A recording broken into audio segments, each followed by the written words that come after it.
Coming up on World Book Club with me, Harriet Gilbert, the Finnish-Estonian writer Sofi Oksanen is joined by listeners around the globe to talk about her dark and powerful novel, Purge. Historical fiction is always kind of portrait of contemporary world. It tries to answer to something that is taking place right now. Purge explores Estonia's turbulent 20th century history through the lives of two very different women. The story opens when Alide finds a young woman, Zara, hiding in her garden, dirty, unkempt and clearly very frightened. And as the novel unfolds, we discover the secrets that connect the two. While both have been the victims of exploitation and sexual violence, both show steely determination and strength as they struggle to overcome their pasts. Join me for World Book Club with Sofi Oksanen after the news. Hello, I'm Moira Alderson with the BBC News. Israel has declared the end of its large-scale military operation in Jenin in the occupied West Bank, which began early on Monday. A military spokesman told the BBC all its troops had been withdrawn. 12 Palestinians and an Israeli soldier were killed in Jenin refugee camp. Tom Bateman reports from Jerusalem. The Israeli army had started its pullout from Jenin after the biggest assault into the city's packed urban refugee camp in 20 years. The withdrawal triggered more intense gunfire between troops and Palestinian militants. In the camp, the UN said last night there was significant damage to water and power networks, while food, medicines and baby milk formula were running out. The army says it uncovered bomb stores and militant hideouts. Jenin is a city that had already slipped well out of the control of the Palestinian Authority, and the institutional remnants of a 3 decades old peace process in the occupied West Bank are now being tested to destruction. A European court has dismissed legal action by 3 Catalan separatist politicians who were seeking political immunity as members of the European Parliament. They include Carles Puigdemont, who headed Catalonia's regional government when it organised a failed bid for independence in 2017. Danny Eberhard reports. The ruling comes as a blow to Carles Puigdemont and 2 former ministers in his pro-independence government, Toni Comín and Clara Ponsatí. They'd argued that the European Parliament had erred when it decided to waive their immunity. The court disagreed. The 3 have lived in self-imposed exile since Catalonia's failed independence bid. There have been fighting attempts by judges in Spain to extradite them, initially on charges of sedition, but now for alleged disobedience and embezzlement, which they deny. Mr Puigdemont says they'll appeal to the EU's highest court. The Colombian government and left-wing ELN rebels have agreed a truce to take effect from Thursday. It follows last week's ceasefire due to come into force next month. Colombia's defence minister confirmed the armed forces would also be instructed to halt offensives. The head of the UN nuclear watchdog is in Japan's Fukushima prefecture, attempting to allay fears about the discharge of water from the wrecked nuclear plant there. Rafael Grossi told residents the IAEA would be there for the long term. I don't have a magic wand. I don't have a magic solution of the doubts and the concerns that may exist. But we do have one thing. And this thing is the fact that we are going to stay here with you for decades to come, until the last drop of the water which is accumulated around the reactor has been safely discharged. BBC News. Shelling continues in several regions of Ukraine and across the border in Russia. The authorities in Ukraine's southern region of Kherson said Russian attacks had killed 2 people and injured another over the last day. Other injuries have been reported in the Donetsk and Kharkiv regions. Chinese state media say 15 people have been killed in heavy rain in the southwest of the country. Almost 500,000 people have also been affected by the weather in neighbouring Sichuan province. President Xi Jinping has ordered local authorities to focus on the safety of inhabitants and minimising losses.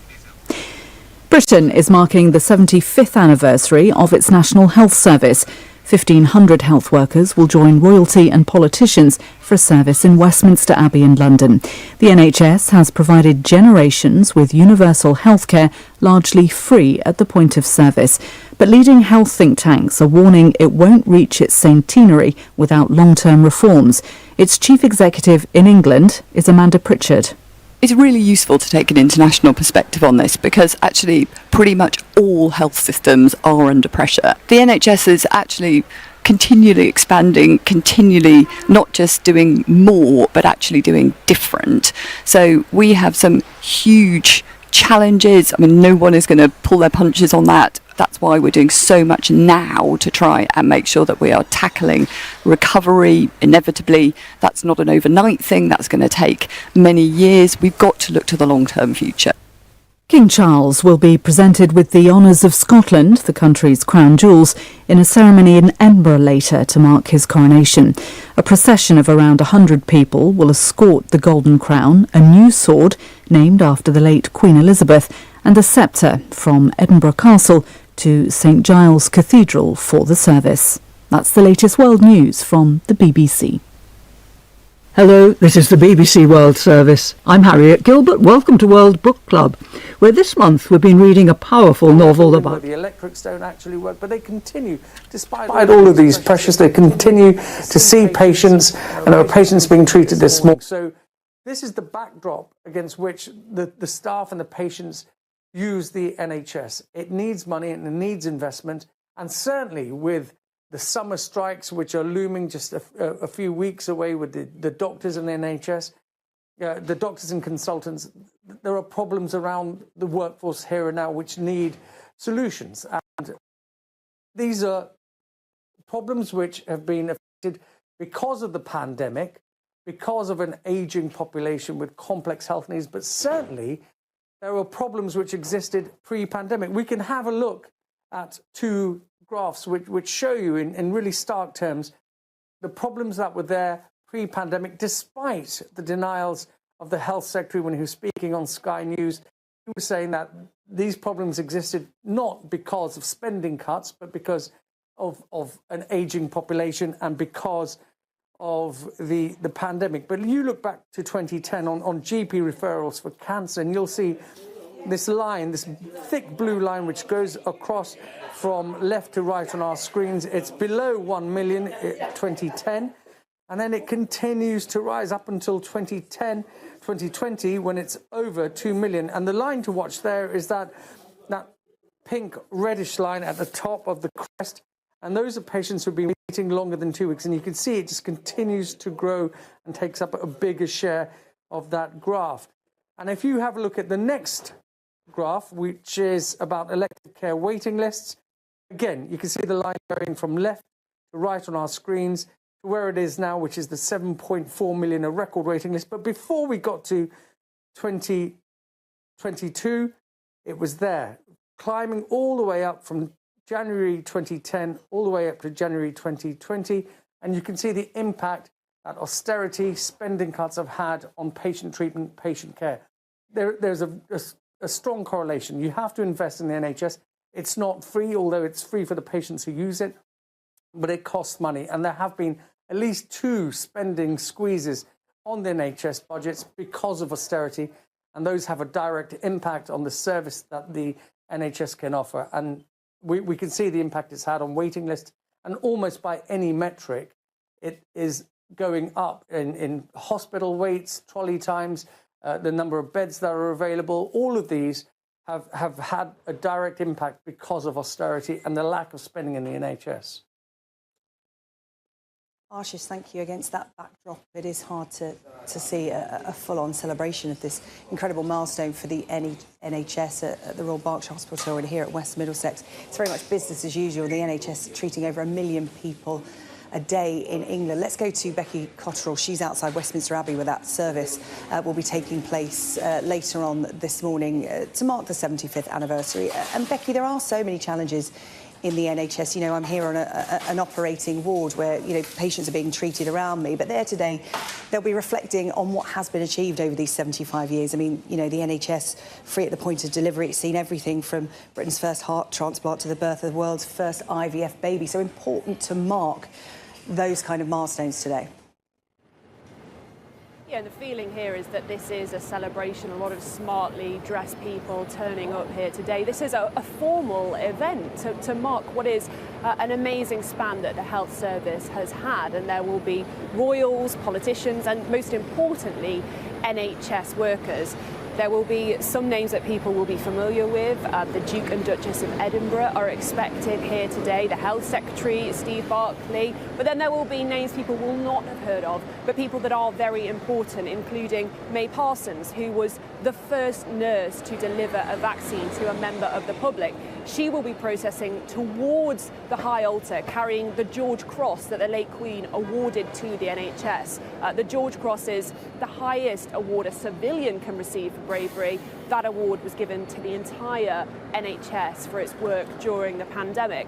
Then there will be another couple of people I'll just mention to you, Dr. Martin English and Dr. Michael Grixaitis. They are a couple of cancer doctors who treated a group of Ukrainian children that were brought over here when the war kicked off over there. So those are examples of the amazing work that the NHS can do. And today, as I mentioned, is about the kind of pomp and ceremony and celebration of this anniversary. But I think the big question is, will we still be celebrating like this, say, in 25 years' time? Because a lot of people you speak to expect the NHS to look very different by then. Becky, thank you so much. We'll have an update on events from Westminster Abbey throughout the morning as that service gets underway. Meanwhile, back here at West Middlesex Hospital, I'm joined now by Marisol Ramos, who works here as an endoscopy senior sister. Marisol, thank you so much for coming to talk to us here on Sky News. You're approaching your own milestone as well, 20 years in the NHS. Yes. You started here at the hospital in the basement in endoscopy. Yes. How has it changed over the last 20 years for you? I've seen how the trust evolved, how the NHS evolved from working down at the basement to now we have our 3 rooms running. So I have seen technology evolve as well. You know, we used to use a very stiff endoscope. Now we are using a high definition endoscopy equipment. So really lots of investment has been put into endoscopy unit itself. Yeah, you would imagine, you know, advances in technology, endoscopy would benefit because, of course, it's those little cameras that go inside your body. In terms of the workforce of the NHS, so much is being made about them being the lifeblood of the service. You know, there's a lot of talk about investment in buildings, technology, and you know, all that kind of investment. But it's the people that make it work. What's it like to work in the NHS, and how has that changed for you in the last 20 years, Marisol? Over the last 20 years, we started as 10 staff where we work in a basement. Now it has tripled. We have invested in people. As the work for endoscopy and the demand in endoscopy expands, we have expanded our people as well. And I'm proud to say that endoscopy has the highest retention rate. Well, that's a good thing to hear, because obviously we're in the middle of strikes, aren't we, really? You know, NHS staff striking, biggest strikes in NHS history taking place this year. In terms of, you know, retention, give me an idea of what it's like to work in the NHS under pressure, because we were talking before we went on camera about, you know, endoscopy, your department has grown, but still the demand is bigger than what you can offer. So what's that like to be under that kind of pressure? It's looking after your people, boosting their morale, recognizing their work and the contributions that they have made to reach the goal that we have in delivering the best possible care for the patients, for the wider community. How positive are you about the NHS going forward? Because as we've been discussing, it's an incredible anniversary, 75 years the NHS has been going for. Could it go on for another 75 years? Some people are saying, look, will it go for another 25 years and make the 100th anniversary? How positive are you about the future, given all the challenges we've been outlining over recent months and years, in fact? There are challenges, but We are positive. In our department, we are looking into expansion in the next 2 years and investing in people. Yeah. Well, Marisol, it's been really good to talk to you, and thank you for interrupting your day. It is a day of celebration, but business as usual. It's a very busy hospital, so we'll let you get back to your endoscopy colleagues. Thank you, Marisol Ramos, there, Senior Sister in Endoscopy here at West Middlesex Hospital. And we're going to be here throughout the day for Sky News and taking the temperature of the NHS, obviously today. A big milestone to mark, but also, one eye on the future of what is in store for the NHS. Later on today, 6 o'clock this evening, my colleague Mark Austin will be here with a debate. It is called Can We Mend the NHS? He is going to be debating that question on the future of the service, so stay with us for that, 6 o'clock tonight. And with that, I'll hand back to Will for a look at today's other news. Thanks so much for that. Let's give you a little preview of what's still to come this hour here on Sky News. Well, as the NHS marks that big milestone that SJ's been talking about, we do have an interview coming up with the Health Secretary, Steve Barclay. That will come at 10:30 a.m. At 10:45, we'll take a closer look at Nye Bevan and also Clement Attlee, the men behind the creation of the health service all those decades ago. I'll be speaking to both of their biographers.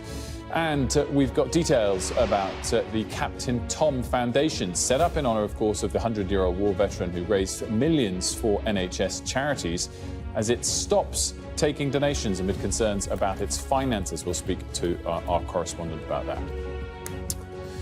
But first, the government has denied claims it's dropping its COP27 pledge to spend £11.6 billion to help developing countries tackle the consequences of climate change.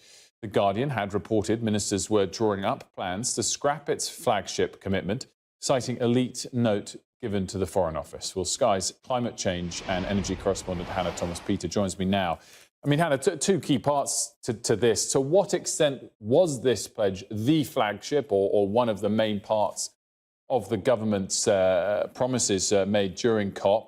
And to what extent are they still committed to it? Because there's been a bit of a disagreement over the last couple of hours as to whether they are scrapping it or they're not.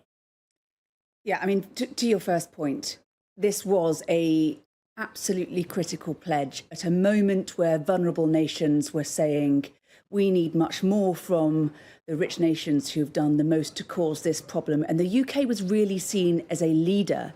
It really built trust with vulnerable island nations and other low-income areas of the planet by coming forward with this extra cash and urging countries like America and Germany and others to do the same. And what that did was it helped other bits of the climate negotiations during all of the COPs, not just COP 27. It's one of those things, this issue of cash and justice and equity that overshadows all climate negotiations. And without getting it right, almost no progress can be made. It's that serious.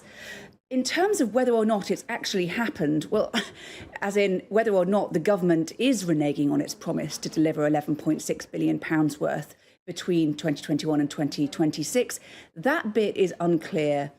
Some media outlets are reporting there are these leaked documents that indicate the government is planning to scrap it, citing other financial pressures, like having to give aid to Ukraine and needing to prioritise other areas of international aid, like education and women's rights. But the government could not be clearer.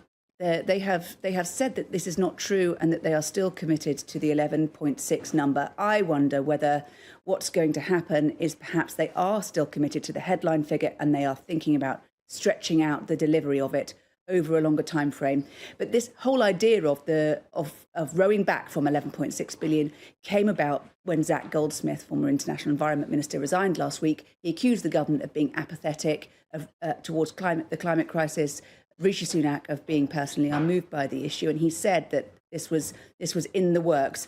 He's been tweeting this morning, ramming the point home. He says, the PM is insisting that he isn't breaking his promise. The figures show he is. Indeed, the only way it could be kept is if the next government in its first year allocates 80% of all UK bilateral aid to climate at the expense of humanitarian, health and education, which obviously it cannot do.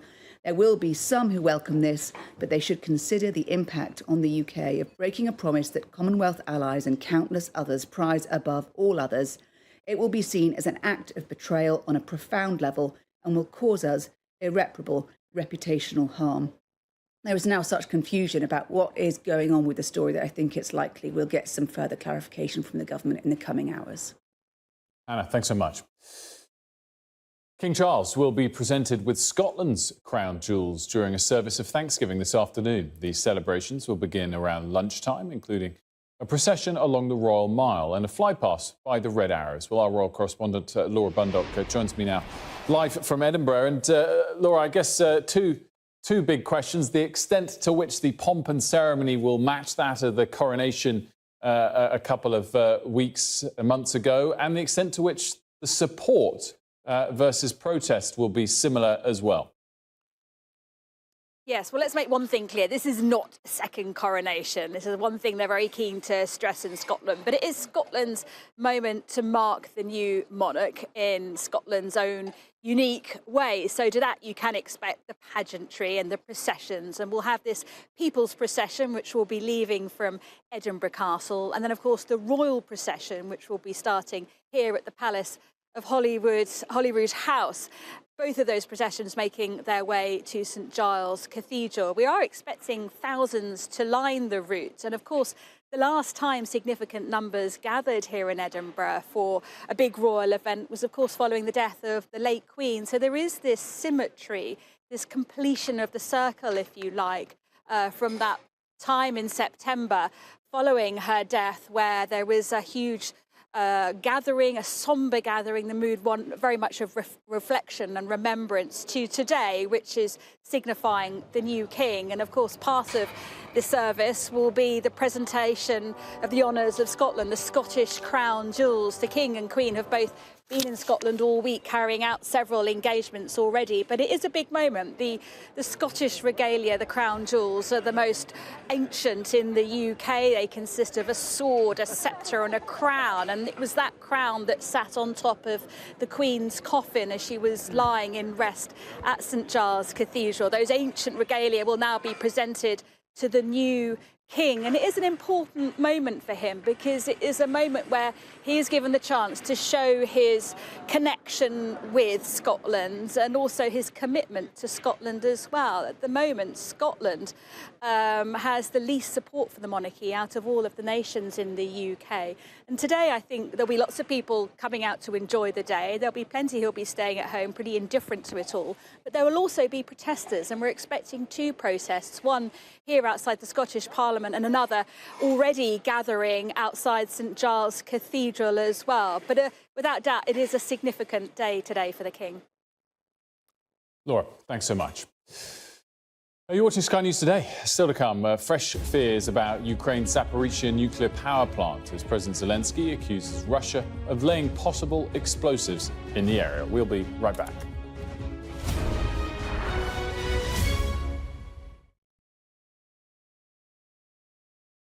We're about a month into the offensive now, and it's going okay. There's quite a lot of messages coming out from President Zelensky and others, just kind of, I think, counselling caution. It takes time, it's going okay, but it's not going fast, and nor should we expect it to be. The Ukrainians are trying to attack through very, very difficult Russian defences. And it's slow and costly progress. Well, I think what you're seeing is across the front, the very long frontage, the Ukrainian forces they're pressing, they're probing, they are making gains. Hanna Maliar, who's the Ukrainian defense minister, deputy defense minister, said yesterday they took about 9 square kilometers the day before. I mean, that's a small amount of terrain, but it is forward movement. But I think what's actually going on is the thing you don't see, and that is kind of preparation in depth. So lots of, and we saw this last year as well, where the Ukrainians will be trying to prepare in depth. So they'll be trying to destroy Russian logistics, their command and control, which will make it easier for when they do break through. Well, the cost of human life, we've heard it from a number of people recently, just to manage our expectations. General Milley, the American chairman of the Joint Chiefs, said only a couple of days ago, this is costly warfare. And none of us should ever lose sight of that, when we're kind of looking on our Twitter feeds or whatever. the reality is for the soldiers on the front line, this is brutally difficult. I'm increasingly reminded of my own experiences in Mosul when or the Iraqis liberated Mosul, and the offensive started with great fanfare in the world's gaze. But the reality is it takes a long time. It took 9 months for the Iraqis to liberate one city. And they did that with the world's or the West's air power and support. And of course, the Ukrainians don't have as much air power as they need. Welcome back. Ukraine's President Volodymyr Zelensky has accused Russian troops of putting objects resembling explosives at the Zaporizhzhia nuclear power plant. Officials have issued guidance to Ukrainians about how to leave a radiation zone in the case of a nuclear accident. Meanwhile, Russia claims it's Ukrainians who are preparing to attack the plant. President Zelensky had this to say last night. Now we have information from our intelligence that the Russian troops have placed objects resembling explosives on the roof of several power units at the Zaporizhzhia nuclear power plant. Perhaps to simulate an attack on the plant. Perhaps they have some other scenario. But in any case, the world can't but see, that the only source of danger to the Zaporizhzhia nuclear power plant is Russia and no one else. Well, I'm joined now by our defence and security analyst, Professor Michael Clark. Michael, great to see you as always. So just update us, what's happened in the last 24 hours in and around the power plant? Well, quite a lot. The 5th of July has always been quite a big date. For a few weeks now, the Russians have been saying that they wanted to withdraw people from the plant by the 5th of July. That's the Ukrainian civilians who work at the plant, the technicians, as well as some of their forces, and quite a lot has been seen happening. The Ukrainians have been saying for some time that they've seen explosives being taken to the plant and placed there. I mean, there's been some explosives there since last August. And the Ukrainians are now saying that numbers 3 and 4, there they are, numbers 3 and 4, counting from the left to the right, 1, 2, 3, 4, those middle two have been placed with explosives at the top of the reactors. And that's very interesting because anyone trying to blow a reactor up will blow it up from the bottom. But if you explode something from the top, that almost certainly is to make it look as if it's incoming artillery rounds that would do it. If that's true, that's what's being said. And last night, or now about 27, 28 hours ago, power to numbers 3 and 4 was cut off. So numbers 1, 2, 5 and 6 are still on main grid, but 3 and 4 have been taken off the grid and are put on auxiliary power only. Now that suggests something's going to happen to numbers 3 and 4. The Russians have been saying for a long time, and Russian telegram channels are alive with chat in the last day, that the Ukrainians are planning to attack the plant. That's ridiculous, but it's what they're saying. So the whole thing looks as if it's building up at least to the edge of a false flag operation, of a major nuclear accident. So two questions there. How likely, therefore, it sounds like likely, based on what we just said, is some form of explosion on numbers 3 and 4? And how likely is it that it's a truly damaging nuclear disaster versus something that's just meant to scare people? Second question first. If it happens, then it will be something akin to Chernobyl of 1986. Because although these plants are all powered down, then they're not working. They still have fuel rods in them. The rods have got to be kept cool, and if they're exploded, even with the explosives on the top. Exactly. It would still cause damage, and they will probably overheat, even in their passive state. And so there will be some nuclear fallout, and then it depends on which way the wind is blowing. It might blow over Russia, but equally it might blow over the Western Europe. Now, will they do it? Well, there's been a campaign going for a long time now that the Russians have been talking about this, and what they're saying is if the Ukrainians attack us, and the Ukrainians certainly are pushing from Zaporizhzhia. The Ukrainians own Zaporizhzhia, the city, but Zaporizhzhia power plant is the other side of the river, a little way south, and the Russians have got that. And they're saying if the Ukrainians attack us, and remember, Ukraine has had a news blackout now across Zaporizhzhia, so something is happening. If they attack us, then they will probably shell the plant. The Russians have been saying that for a long time. So they want to frighten everybody, and they've reached the point now of maximum fear. But are they mad enough to do it? Yes, they are. So interestingly, because following on from what we were discussing yesterday as well, are we seeing from the Ukrainian perspective that attacking or counterattacking is a lot harder than defending, or at least there are a lot of things that the Russians can be doing that at least distracts attention and makes you think, well, it's better to sit tight because what's on offer here, what's being threatened is so damaging. Absolutely, yeah. I mean, defenders always have an easier time than attackers. Generally speaking, attackers have to have generally 3 times the amount of force of the defenders if the defenders behave normally. And so you've got to concentrate forces at the point of impact. So you've got to have an advantage in the impact point. But equally, the defenders can do lots of things, as the Russians are doing. I mean, they blew the Novokhovka Dam. That created an environmental catastrophe and changed the shape of the battlefield. They've built another dam near Tokmak, and they're flooding the fields to the east of Tokmak, and they will blow that dam that they've created to flood Tokmak if they need to. And this is the sort of thing that defenders will do if they're desperate. It's a scorched earth policy. And the Russians, of course, they believe in scorched earth policies. They do it everywhere else in the world that they've operated. Michael, as ever, fascinating. Thanks so much. Time for a quick check on the weather. Warm memories wherever you go. The weather, sponsored by Qatar Airways. The unsettled conditions will continue this week with a risk of showers and longer spells of rain. It'll be fairly breezy again today, but it will be a touch warmer than yesterday. Many places will be dry with sunny spells this afternoon, but cloud will build, bringing some well-scattered showers. They'll be heavy and possibly thundery in the east and far northwest at times, but will become more isolated later. It'll turn mostly dry overnight, but patchy rain will move into the far west of Ireland later. It'll turn a bit chilly under clear skies. England, Wales and eastern Scotland will be fine tomorrow, apart from a few showers in the north and the west. Elsewhere, Ireland and Northern Ireland will turn wet during the morning, while western Scotland will see rain later. That's the weather. The weather, sponsored by Qatar Airways. I've got a bit of breaking news relating to the railway ticket offices that we were discussing earlier. The Rail Delivery Group outlined proposals to update the railway for how passengers use it today, and mentioned that the way that ticketing is done has changed significantly from a very high percentage in the mid-90s, saying that then tickets, about 82% of all ticket sales were made at ticket offices, and now with the invention of the smartphone, that number is just 12% on average across the railway network. And the pandemic accelerated those trends, and the ticket office numbers have halved further, down to just 12%. It was 24% of ticket sales before the pandemic started. Now, this means they've planning to change how these people work and to move them into different areas of the railway service. And we will have more on this proposal, of course, later on in the show, including replies as well from the opposition.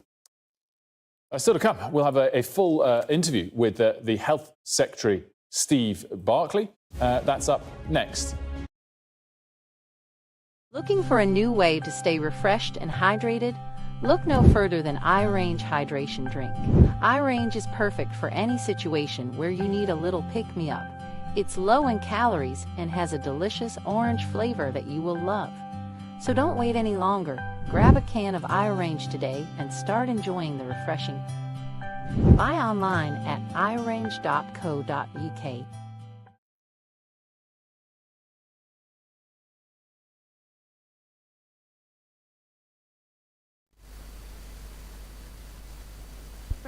SendWave. SendWave is a money transfer app that is used by people all over the world to send money to their loved ones in Africa.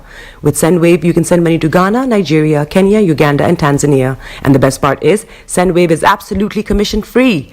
Our exchange rates are excellent. You can see for yourself by checking them out on our website. So how do you use SendWave? SendWave is an app that you can download onto your phone from the App Store or Google Play Store. The app is free to download. After downloading it, just open the app and enter your name, email, and phone number. That's it. You're good to go. Make sure you use the promo code SR. S for Star, R for Radio. This promo code will give you £5 free credit to send to Africa on your first transaction. Your money will be delivered to your recipient within seconds. Feel free to call me on 0749 7377 647 at any time. I'll be happy to tell you all about SendWave and help you in any way I can. Remember to use the promo code SR for £5 free credit. Medase. Getting onto the property ladder has never been easy until now. Join us this and every Thursday from 7 p.m. to 8:30 p.m. live on the Property Hour show on Starr Radio UK, where we talk to mortgage brokers, property developers, estate agents, landlord, tenant, property consultants on how to invest or get into the property business and make money. You can't afford to miss this. The Property Hour show is your best source into the property industry. Hi everyone, it's your girl BB Clement, the author of How to Go From Employee to Entrepreneur and the host of your weekly business show, BB Means Business, the show where we discuss everything you ever wanted to know about business but you were afraid to ask. How do I start my business? How do I raise the finance? How do I grow my business? Where am I going to find my customers? Join me every Tuesday at 1:30 p.m. on Starr Radio UK to get all the information and tips that you need to become a successful entrepreneur and become financially free. Remember, don't let life dictate to you. Rather, put your signature on life.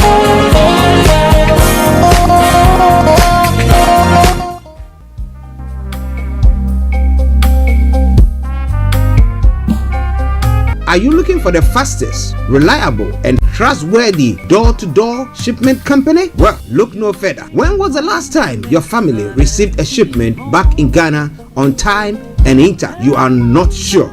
Well, Lamb Shippers, we pride ourselves with being the fastest, reliable, and trustworthy shippers you can use. You are assured of a prompt pickup anywhere in the UK by our personnel. They also make sure your items are well packaged to get to its destination in time. When it comes to door-to-door shipment, look no further. Well, Lamb Shippers, contact us on 07939009321 or 07498911820. Or you can visit our website www.welllamb.co.uk. You can also drop us a mail, info@welllamb@gmail.com. Well Lamb Shippers, fast, reliable, and trustworthy.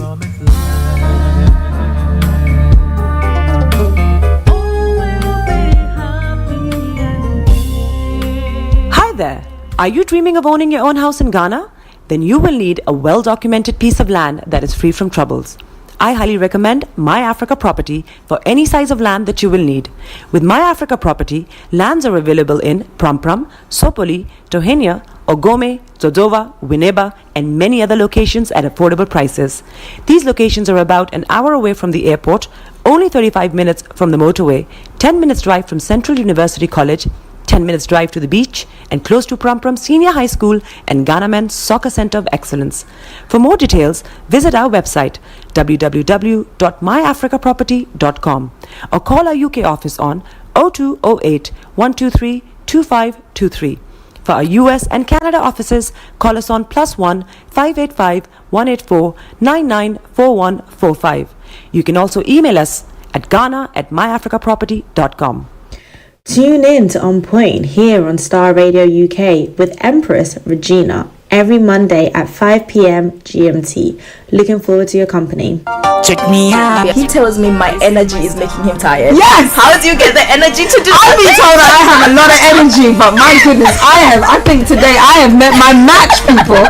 I have met my match, Miss Suzanne. Wow, amazing.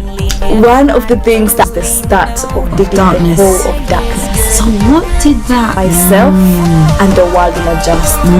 And 2019. Forget the proverbial boardroom. Join me, Simone Frazier, on The CEO, the program that gives you the driving seat over your life. Every Tuesday, 8 p.m. only on Starr Radio. Broadcasting live online. Turn it on. Turn it up. It's your mouth. Bekutu, show them you got the cocoa set. Ladies and gentlemen, it's your boy Harry Song, aka Mr. Songs. This is the Kingmaker, Baba for the girls. We're here. This is Starr Radio. Don't go nowhere. UK, London. We they call them London for home. For here, we they call them London. And that's how you know. Just have fun and stay blessed. The best radio show. Broadcasting worldwide, online 24/7. All around the world. In your car. At work. At home. On your smartphone. This is Starr Radio UK. Are you ready to turn it up?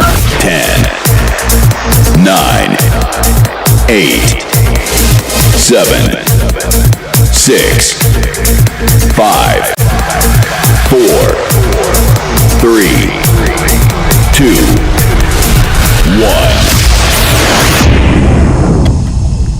1. Birds flying high, you know how I feel. Sun in the sky, you know how I feel. Breeze drifting on by, you know how I feel. It's a new dawn, it's a new day, it's a new life for me. And I'm feeling good. Hey there, this is Archie, and it's Starr Radio UK and the morning show. Heart is aching.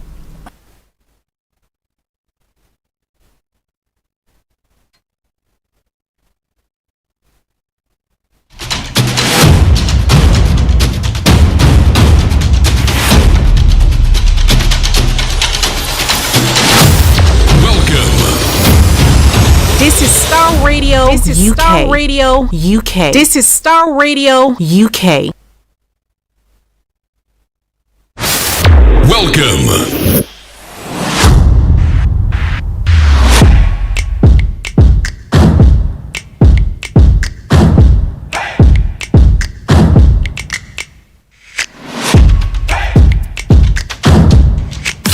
Broadcasting worldwide, online 24/7. Enlighten your day with Starr Radio.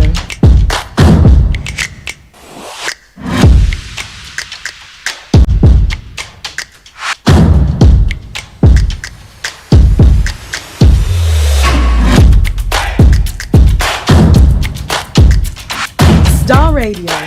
Radio for the people, by the people.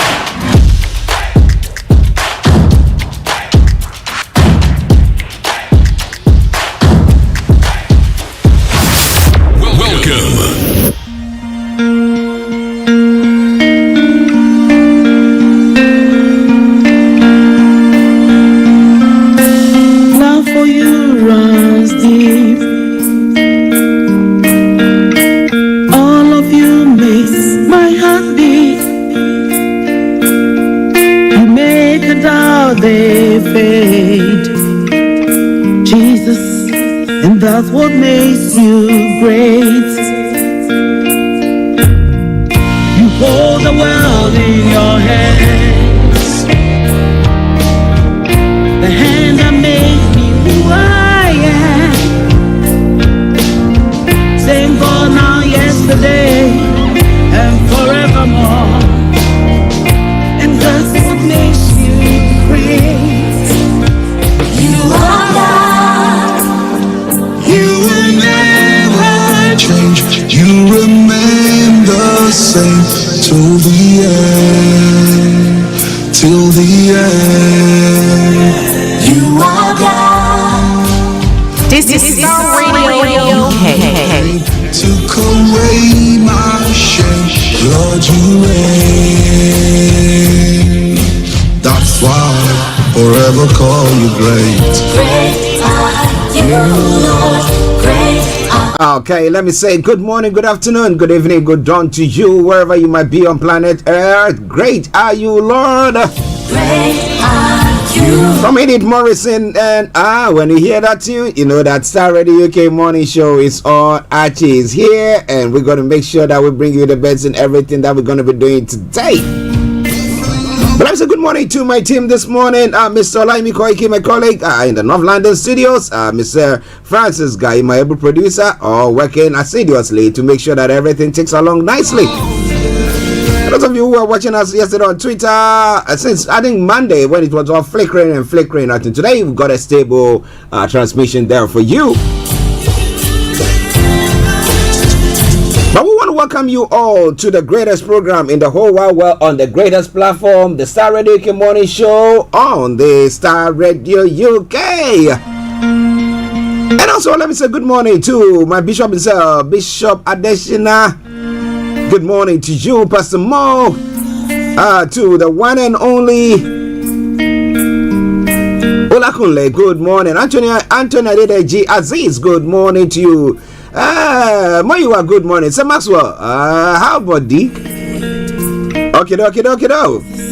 Well. Starr Radio UK, the Wednesday edition of the morning show, and therefore we start from the position of press with time. Because this is how the program goes on Wednesdays. I'm going to bring you the coach of the day, the weather forecast, to follow you, the travel update as well. And then we'll have a chat, look at some of the stories making the rounds across the globe, known as Global Trotting. Then exactly at 11 o'clock, we'll have Mr. Koiki, who will be hopping in to bring you updates from Nigeria. Then after that, at 11:30, the lines are open just in case you got something to say. But before then, if you have anything and you want to put it on post it on our Facebook page or Twitter or YouTube, I'll be able to read that as well. Till the end. And then we continue from there, and then at 12 o'clock, we take you straight to the House of Parliament for the Prime Minister's question time. So in Nigeria, that's what's going to happen today. But well, who am I? That's why I am your one and only. This is the morning show with Archie. But get yourself a hot or cold drink, whichever is appropriate, and let's take this journey from archaeology to zoology, from Accra to Zanzibar. It's making the headlines. I promise you one thing for sure, I'm going to touch on it. Good morning, Felix. Good morning, Kojo. Our protocol observed. Eben, good morning all the way in Cape Town. I hope you are doing well. Love for you runs things. Okay, let's crack on. You makes my heart beat. Today, the 5th day of July 2023, and the quote for the day says, the depth and strength of the foundation of any building will determine the height and stability of the building. How true is that? We look at many buildings that are collapsing in Nigeria, and we ask ourselves the question, is that what is going on? Okay. Now let's crack on straight on to the weather front. Well, for the past few days, we'll be having some nice cool weather that could make us, in some way, somehow, sleep much better. But let's see what is at stake for us today. Now, today there's going to be variable cloud and scattered showers during the afternoon, with sunny spells in between. Showers largely easing towards the evening. It's going to be rather breezy though. Now, once the showers ease early this evening, any remaining cloud will tend to dissipate, and overnight there will be cloudless skies and a gentle westerly to southwesterly breeze blowing through. Top temperature 20 degrees, or lowest 11 degrees. Pollen level is going to be high, UV level moderate, pollution low, sunset 21:19, and sunrise tomorrow morning 04:50 hours. So coming away from Starr Radio UK, let's take a quick break and I'll bring you the travel update. So wherever you are, don't tap the dial. Starr Radio UK, your favorite African and Caribbean radio station in London.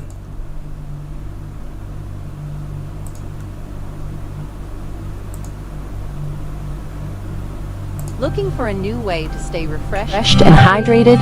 Look no further than iRange Hydration Drink. iRange is perfect for any situation where you need a little pick-me-up. It's low in calories and has a delicious orange flavor that you will love. So don't wait any longer. Grab a can of iRange today and start enjoying the refreshing. Buy online at irange.co.uk.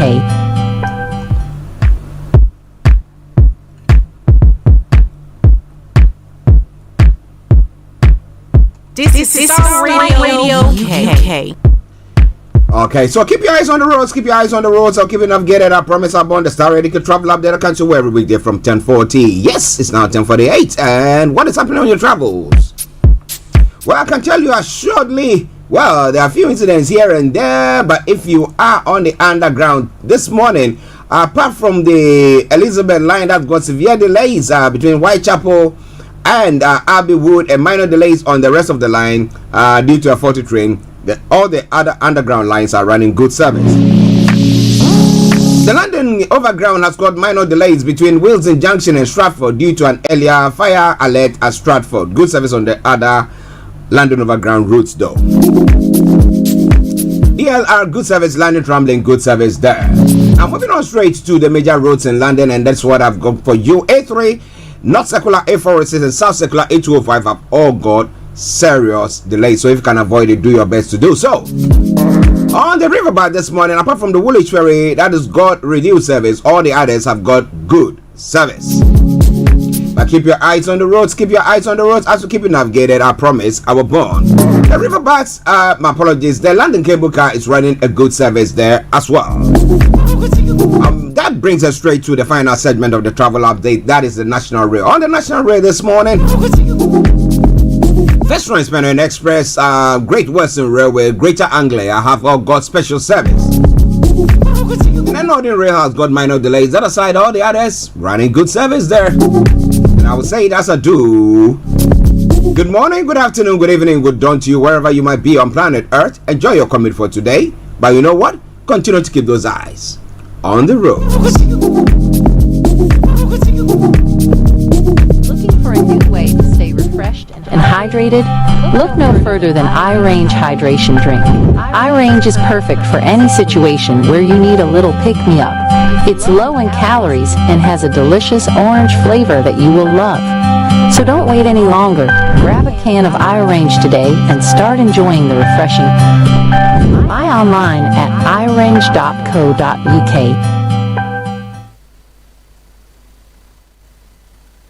Getting onto the property ladder has never been easy until now. Join us this and every Thursday from 7 p.m. to 8:30 p.m. live on the Property Hour show on Starr Radio UK, where we talk to mortgage brokers, property developers, estate agents, landlord, tenant, property consultants on how to invest or get into the property business and make money. You can't afford to miss this. The Property Hour show is your best source into the property industry. Welcome back to the program, Starr Radio UK, your favorite African and Caribbean radio station in London, bringing the time now to 9 minutes to the top of the hour. It's not time for global trotting. Now, what is happening across the globe? Well, when it comes to what we're going to be looking at from Nigeria, customs seized 3 billion naira smuggled rice, arrested 344 smugglers as well. And then investors lose 671 billion naira as equities tumble. The Nigerian army promises President Tinubu complete loyalty to democracy. The Nigerian army has reiterated its unallied loyalty and subordination to democratic governance in Nigeria. They said, chill, we're not going to be overthrowing you or planning any coup d'etat or anything of the sort. Okay, that's good for the president then. The federal government reveals 7,000 debtors owe 11 MDAs 5.2 trillion naira. That is, and out of that, it's only 58 billion has been recovered. So, lots. I'm going to tell you more about that. Who are those owing this MBA?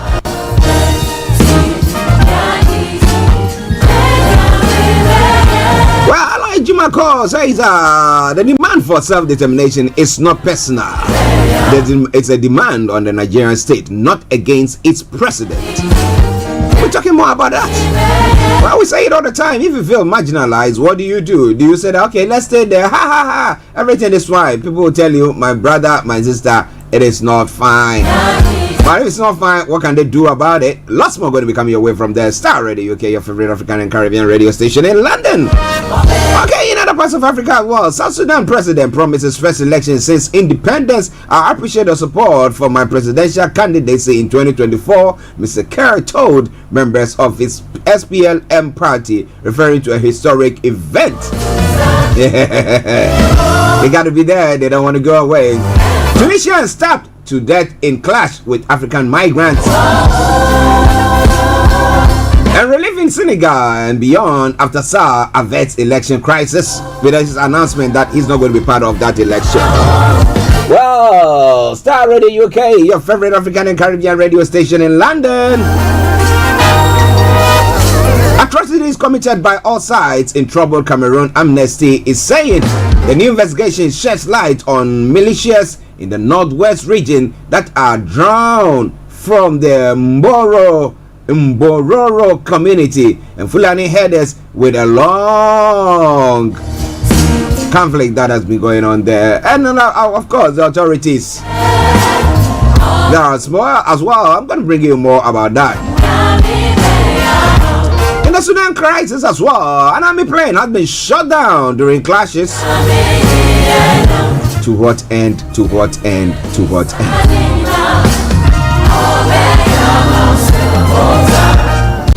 But it's all coming away from Starr Radio UK. Something being played in the background by the TNS. The new song are all in PIWC.com.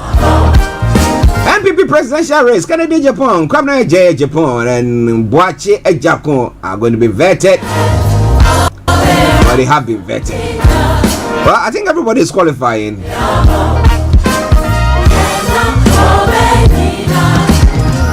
NCBP has now also set October for their parliamentary primaries.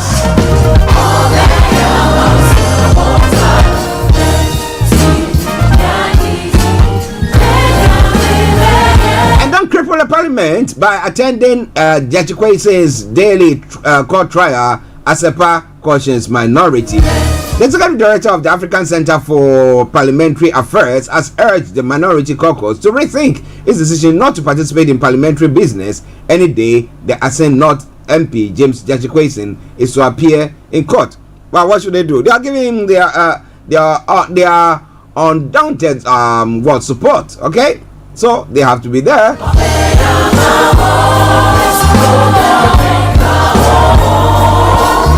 And it's all coming away from Starr Radio UK, your favorite African and Caribbean radio station in London.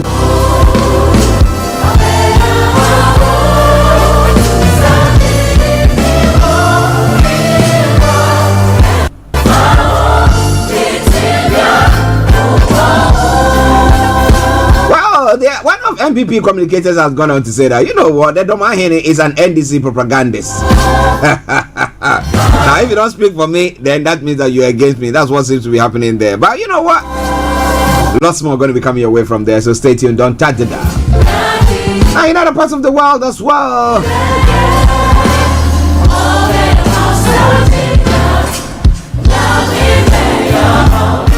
The first funerals takes place as Israel ends Jenin assault. Now, 12 Palestinians and 1 Israeli soldier have been killed following clashes in the West Bank refugee camp.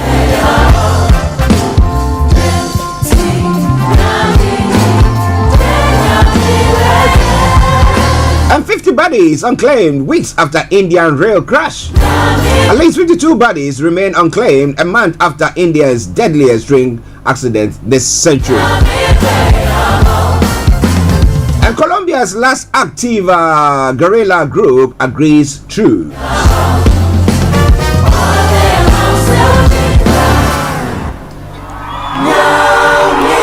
All Starr Radio UK, your favorite African and Caribbean radio station in London. Because I'm looking at it now, look, if the facility is not being used the way it's supposed to be used. Now we're talking about the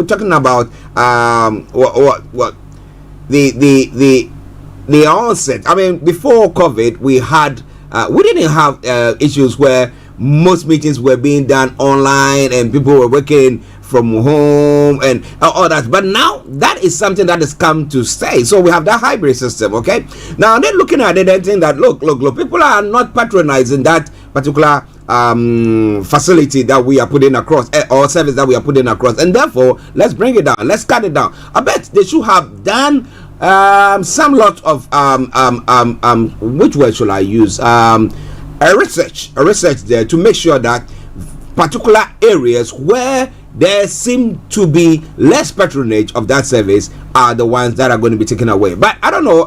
But what do you think about all that? Lots more going to be coming your way from there. It's all coming your way from Starr Radio UK.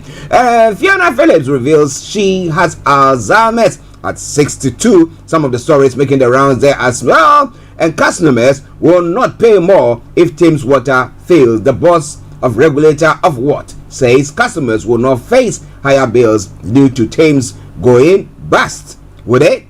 Wouldn't they? And Westminster culture still predatory, says staff. And he says that staff says abuse of power in Parliament are still common. And a new complaint process is too slow. King Charles is to receive Scottish crown jewels. A service of thanksgiving will be held at St. Giles Cathedral in Edinburgh to mark his coronation. So this and a lot more going to be coming your way today. Stay tuned. Don't touch the dial. I sincerely apologize. I think we're having a bit of transmission issue for those of you on the YouTube. Shamsuddin, good morning to you. It says, God bless you, our nation, and God bless every one of you, and God bless you, sir, and God bless you, Shamsuddin. I hope you are doing very, very well. Stay tuned, don't you go away. Starr Radio, okay? Your favorite African and Caribbean radio station in London. Let's take this musical break, and I'll be with you.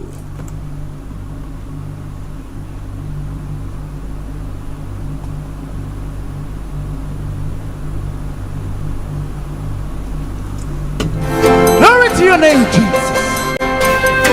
That is something from one of my favorite musicians there, gospel musicians, and that is Eli J. Enjoy it, and I'll be with you. We worship you, Lord.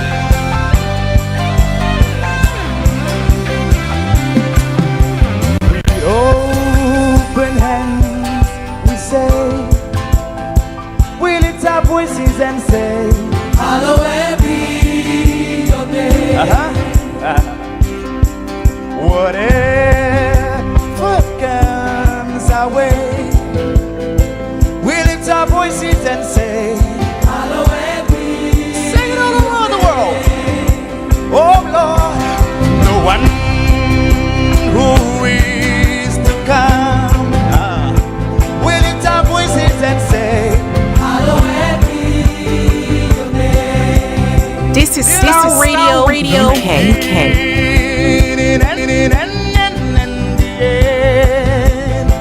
We lift our voices and say, Hallowed be your name. With a grateful heart, come on. If you feel voice, say, Jesus, Jesus, you never fail.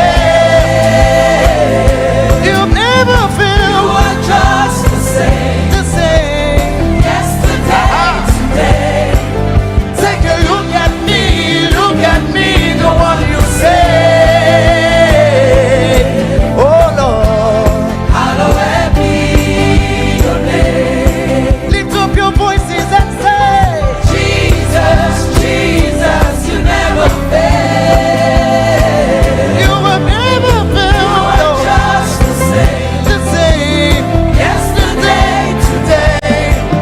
Take a look at me, the one you say.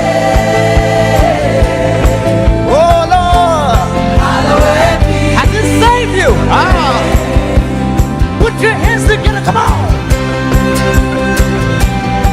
Oh Lord, to the mighty God, to all the words that is to come. Come on, come on. Put your hands together. We worship you, Lord Jesus. Oh, we'll take that one more time now. Open hands, we say, wave your hands to him.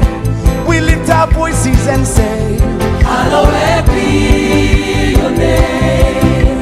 Dear Lord, the one, whatever comes our way, we lift our voices and say, Hallowed be your name. Oh my, the one who is to come. Are you ready to meet him? We lift our voices and say, Hallowed be your name. Oh dear Lord, the beginning and the end. We lift our voices and say, Hallowed be your name. Say, lift up your voices and say, Jesus, Jesus, you never fail.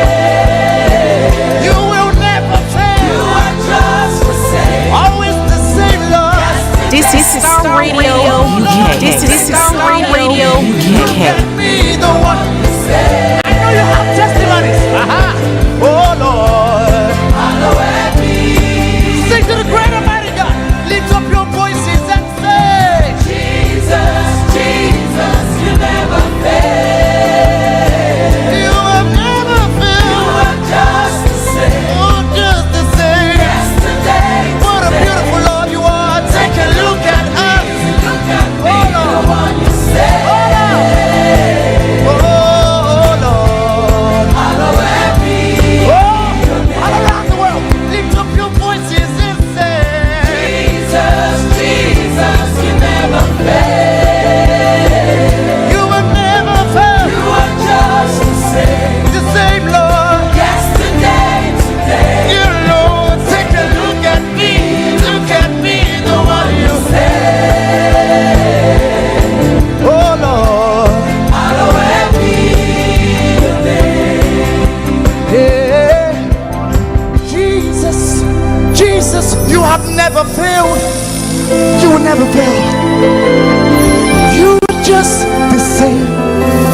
was something nice from Elijah. We have to be grateful to God for all that He has done for us.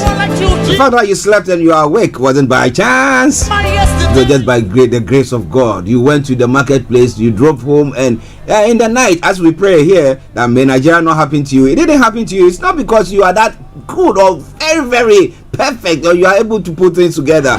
People who were very rich, people who were maybe had all the security that they need, ended up dying, but you are still alive. And once there is life, as I say all the time, there is hope.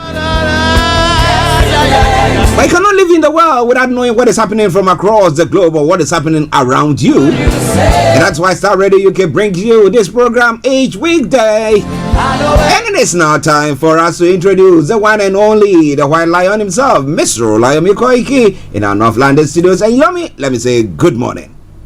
A very good morning to you back in the studio, Mr. Archie. Good morning, Frank. Good morning to all our listeners and viewers. And welcome once again to those that have connected on the sister broadcast. It is the Wednesday edition, and it is the beautiful 5th day of July 2023. 8 minutes past, and I know we are always pressed with time. But later on tonight at 1800 hours, can the service chiefs restore security back to Nigeria? Will be the discussion. But for now, I will come back again to you in the studio because there's still a lot to discuss before that. All right then. How are you doing, sir? Well, apart from the students and the teachers also on strike in UK, the only difference is they take one day at a time, as against Nigeria, where they can go for 6-8 months. So the children literally have gone out, but they are out of school today, and as so many other students across England. But most important thing is the weather is still very windy out there, and that literally means that more tea and coffee will be drunk throughout the day, and make sure the windows are not too open. Apart from that, I'm doing very well.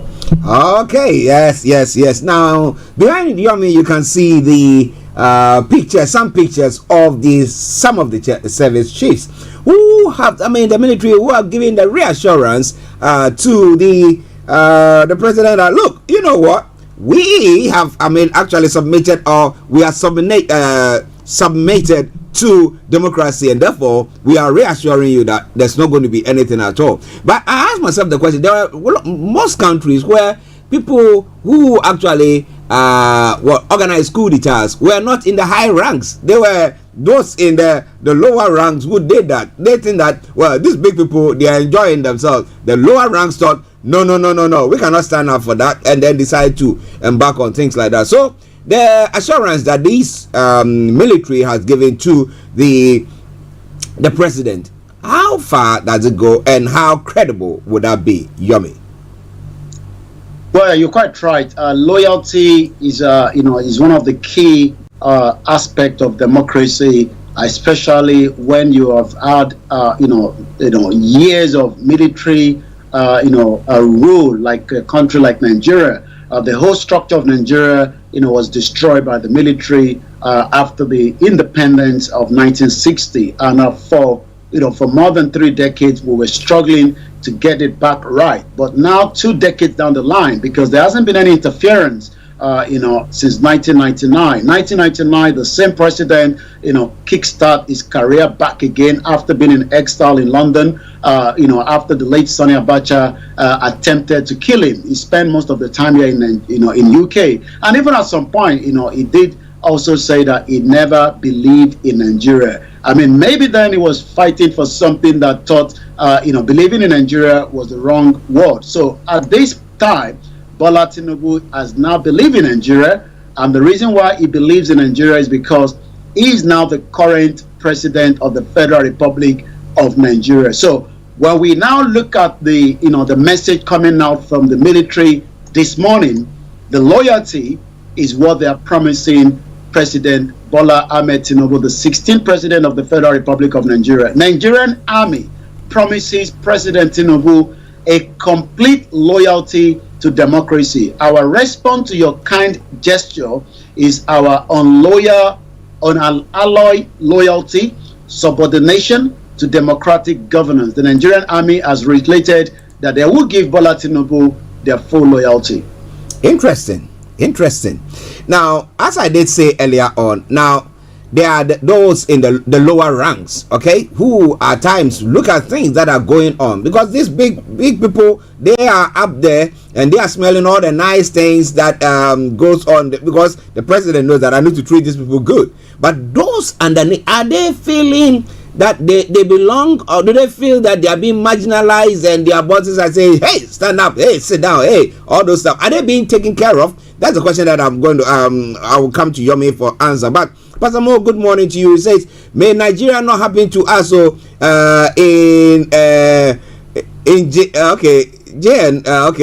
Nigeria is highly unfixable because there are lots of looters among the politicians and traditional rulers.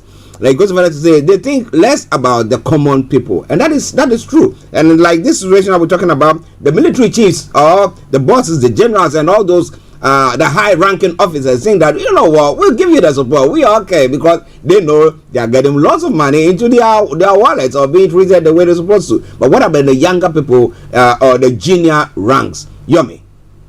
Well, the junior ranks have always been, the one complaining. But what we might probably see is different from maybe what we have witnessed during, the former president Muhammadu Buhari, that is currently still in London, from information that we heard.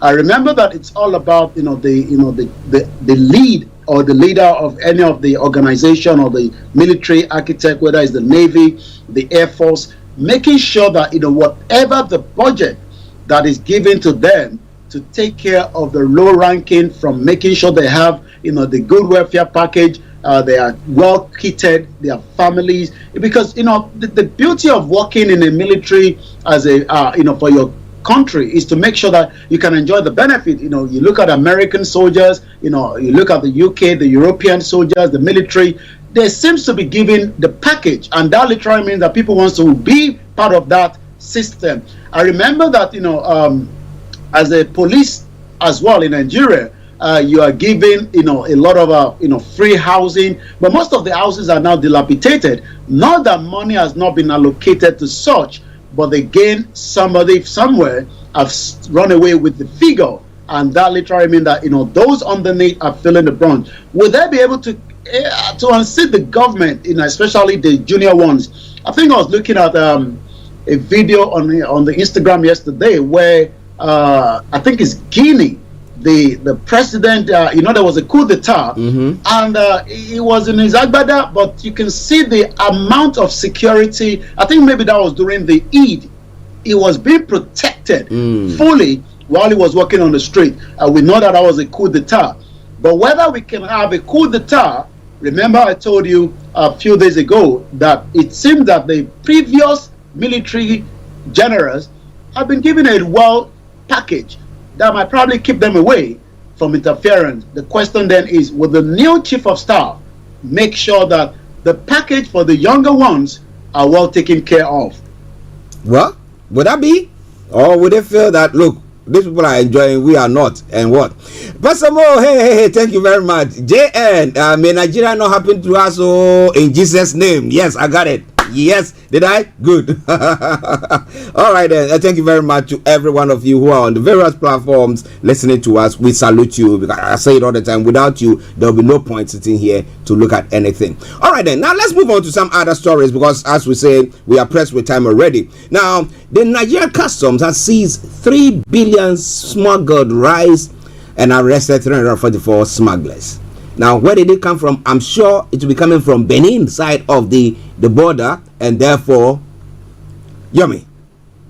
Well, you're quite right. When it comes to, the rice, remember that during the former president Muhammadu Buhari, he actually closed the border for a very long time, and the reason for that is the smuggle of rice. So about 3 billion worth of rice have been seized by the custom. Over 344 smugglers. So it is still like what we can call, a cocaine, because rice is well ate around the world, including Nigeria. Not that Nigeria do not have the capacity, to be able to also produce, the rice and grow it, but it's just, again, so many bottlenecks as well. But the Nigerian Customs Services have seized a total of 3.2 billion worth of smuggled rice, between May last year and this year. That is about almost 4 point something million US dollars when you convert it back, according to the findings. Data obtained from the service through its National Public Relations Officer, who is a Chief Superintendent of Customs, Abdullahi Maiwada, indicated that a total of 206,835 bags of rice were seized within the period under review. That is a bit worrying. Well, it can't be confiscated because they said that the law says that you cannot import anything of the sort. But the question is, how much rice is being cultivated in Nigeria or is being grown in Nigeria to actually subsidize whatever is being imported? So if we don't have enough, that means we are creating automatic scarcity, and that pushes the price up. And the poor person, yesterday we were talking about bread. Now, if we talk about rice and we say there's scarcity, which is just one of the staple foods that people can eat there. So, what are they going to do? Destroy it and what? Or sell it? Well, I think what has always been happening is I don't think it has to be destroyed. It has to be given out, especially to places where there's a lot of IDP camps across the country, which has always been. But the other problem is they are also being stolen by the same custom and resold back into the market. As much as we are giving these good information that customs seems to be working, they are seizing as many things, but also we know by the time we go back, we've seen cases of bags of rice also kept in a very bad condition, and that cannot be used to feed the Nigerians as well. But we've also seen that some of those seized bags are also put back into places. But the highest value of the seizure was this year, February, with a total of 420 million was recorded,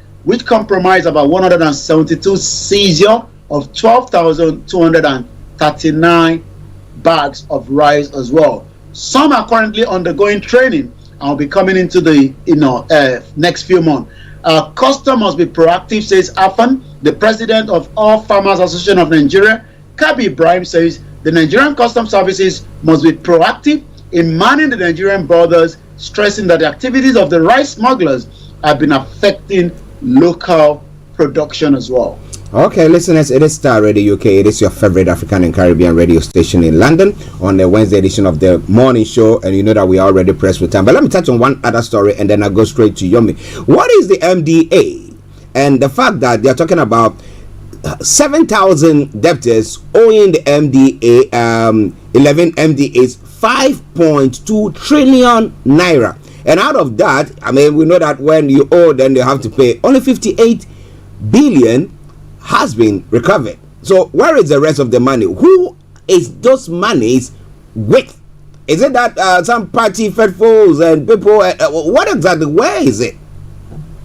Well, MDA stands for the Ministries of Department and Agencies. So these are different ministries and department under the government. So, what is MDA, you ask, is a ministry, department and agency, that looks after so many activities, in terms of the government as well. But it seems also, as we've said, that it is one of the most corrupt places in the government, whether in the federal, the state, because these are agencies that knows, when the government produces the budget, then each agency have a budget that goes underneath them as well. So let's give an example. We've been talking about the farming or the rice, as we've been talking about. So an agency under agriculture tends to know where the money is, and that literally means that whoever the MD on that particular ministry or agency tends to know how the money is being moved. But the federal government have now revealed that we have 7,000 debtors who 11 MDAs, which is ministry, 5.2 trillion naira, 58 billion has been recovered. So that means that individuals or different organizations or companies are owing the MDA. This debt came to spotlight from, again, data that was aggravated from 7 debtors across 11 MDA. So let's go into it. According to the Federal Ministry of Finance, Budget and National Planning, all the federal ministries, departments, agencies to key into its debt recovery policy to improve government revenue. Remember that this government needs a lot of money to operate, to take care of security, economy, and the welfare of so many Nigerians. But the director of the special project, Victor Omota, stated this during the South-South Zonal Sensitization Workshop on the federal government debt recovery drive through Project Lighthouse in Asaba yesterday. Mr. Omota said the ministry has actually recovered 58 billion naira that was owed to all these NDA out of 5.2 trillion. That is just like a pinch in the salt.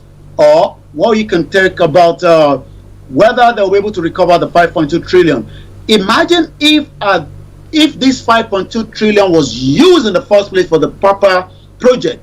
Maybe today, so many Nigerians will have access to jobs, good roads, but he said that the federal government designed the project through the collaboration of 946 federal NDAs to recover all the debt that is owed and also, most important, block the revenue leakages. Interesting. We talk about a country where we say that there's scarcity of finance and then fuel subsidies removal and all stuff, and then we have a place where the whole system is hemorrhaging big time monies like this. But let's keep our fingers crossed and let's see what is happening there. It is all coming away from Starr Radio UK, your favorite African and Caribbean radio station in London. Now, no economy survives high cost of energy. Buhari removed fuel subsidy in 2016 but restored it to win 2019 election. The public affairs analysts have said. Because people were saying that they know that the fuel subsidy was removed long time ago. So the question was, where was that money going to? Yomi. Well, it seems that Bola Tinubu believes is the right thing, removing the subsidy that it can't continue to pay, countries that are non-Nigerians, subsidy when most of the importation end up in Ghana, Benin, and other African countries and Cameroon. But Majid Dahiru, a public affairs analyst, has described the removal of the fuel subsidy as taking from Nigerians the last most important and effective intervention in their lives. He has said that the energy needs to be subsidized by the government for the sake of productivity, noting that no economy can survive having a high cost of energy. 10,000 naira, which is equivalent to almost 10 pounds, if you want to put it that way, because the exchange rate is still fluctuating between 995 and 1,000 naira. So if I send 10 pounds home, that should buy about 134 units of the electricity at about 2 months ago. But if you buy the same units today with 10,000 naira, it is giving you 104 units. So let's give an example. A fashion designer needs electricity, at some point, to iron, to cut, and we're talking about those Nigerians that are in that sector. That literally means that they are not subsidized by the government and they will continue to lose, every part of their revenue, putting it into the energy. President Bola Tinubu, during his inauguration speech, declared that fuel subsidy was gone, adding that no provision was made for it in the budget by the previous government. But Majid, who made this known recently, was speaking during an interview, said every government must privatize energy security, which means the availability of energy at affordable prices. Energy is very expensive across the world, but it seems that without the right energy, no Nigerians will be able to bring productivity out. Another example, a farmer that has produced cassava and corn.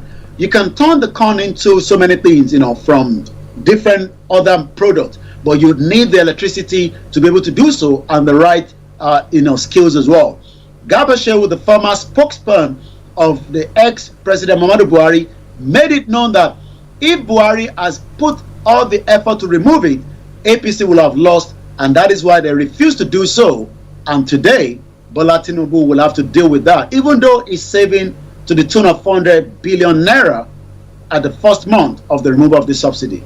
Now, interestingly, I've been pondering over what you're talking about, those who are designers and those who are in various sectors who use lots of energy to create or get whatever product that they are actually producing. And I'm asking myself the question, do those production costs, is it captured in their taxes that they pay at the end of the year? So I don't know whether Nigerians pay it end of the year or monthly or however the system is like that. But here, if I'm going to be filing my tax, what happens is that I take into consideration everything that I put together to get the outcome and then make whatever profit, and then out of that, so somebody will say some way somehow they are able to retrieve whatever they are. But is that the same way, or the tax system is different? Do you know? Well, the tax system in Nigeria is not as it is here in UK, where you can factor, some of these bills into your tax, and the government, then realize that, the reason why you're running, your small little business from the house also consume your energy bills, and you can put that in. And also, as we say, most Nigerians do not pay tax, and those that are meant to be paying the tax are not doing so in the first place as well. So that literally means that as many taxes that should be operating in Nigeria is not, because the tax system is just not working as it's meant to be. Okay, listeners, just bear with us. There's a phone ringing down there. But Dave West, good morning to you. It is Starr Radio UK. It is your favorite African and Caribbean radio station in London. And hello to Jenny as well. Jenny, I hope you are doing very, very well. Okay, now, Yomi, let me hand over to you so that you can bring us the rest of the stories making the rounds. Over to you, Yomi. Well, yes, at 28 minutes past, because of the time constraint, we're just going to take two more from the headline, go straight to the social media. The principal officers at APC are now protesting the selection of the National Assembly members. Back Akpabio and Abbas is coming into one of the headline as well. APC kicks as opposition fought the INEC 98% success claim. The All Progressive Congress has faulted the parties for faulting the Independent National Electoral Commission claim that the 2023 general elections, Beavers deployment recorded 98% success. A bimodular voter accreditation system is an electronic device designed to read permanent voter card and authenticate voters.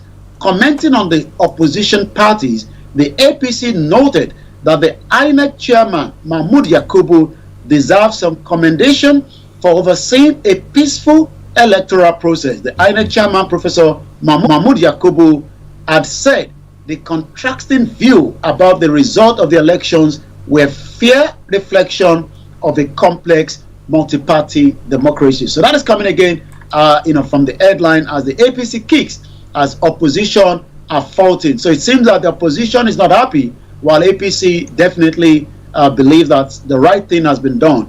INEC failed to show evidence of election data deleted from Beavers stored on a back-end server, European Union. So as we continue to get more from the statement from the European Union regarding the last election on the 25th of February 2023 that made Bola Tinubu to become the next president of the Federal Republic of Nigeria, it seems that INEC is still getting as much from the European Union. Both the general election, INEC had reiterated its commitment to complete compliance with the Beavers machine in 2023 election.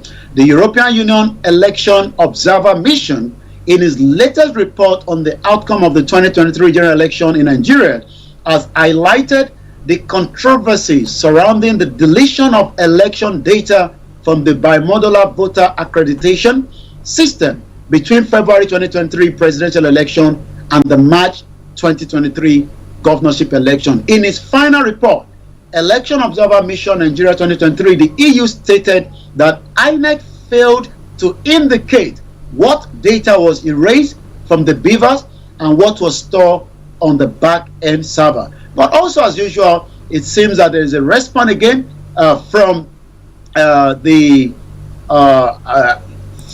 we called Femi Fanikawa. I was going to pick that up, but we're going to come back. So let's go straight to the social media, and let's start from African Confidential at Bumi_speak. One thing about truth is that it is the only thing that will always stand the test of time. No matter the hype of lie and how vibrant it is, a lie will only last for a short while.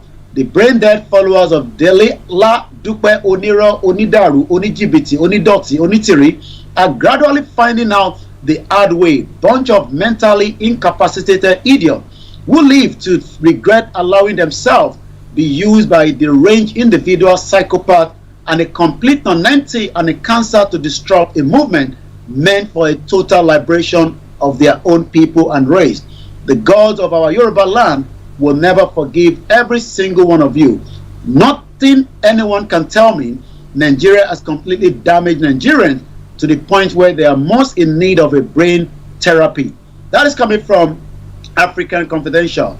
Oppressor 99. People in Abuja, if you want to see this shameless, lying, dubious election rigger, Lawrence Bayode, this coming Sunday, go to the RCCG Assembly in Kubo, Abuja. He's the pastor there. He's the director of the ICT at INEC. He refused to swear with the Bible at the election tribunal that is going on, and he's meant to be a pastor. That's interesting. Let's go straight again and take more from the social media, what is been trending at the moment. You, Edochi, I will keep praying for you, sir. Bola Ahmed Tinubu, for God to give you long life, good health to deliver the good plans you have for Nigeria. Nigerians have suffered too much, and I believe you will wipe the tears and make Nigeria great again. Best of luck, President the Jagaban. I will take 2-3 more from the social media. Wura _ Yoruba Nimi, hashtag Yoruba Nation, and then we take 2 more, and then we come back again to you in the studio, Mr. Archie, because of the time constraint. Ademola at Ogbeni Demola. The 15th century was when Christianity penetrated into Africa through the Atlantic slave trade. The 7th century was when Islam penetrated into the African through the Arab slave trade. Foreign religion in Africa were all accompanied by the slave trade.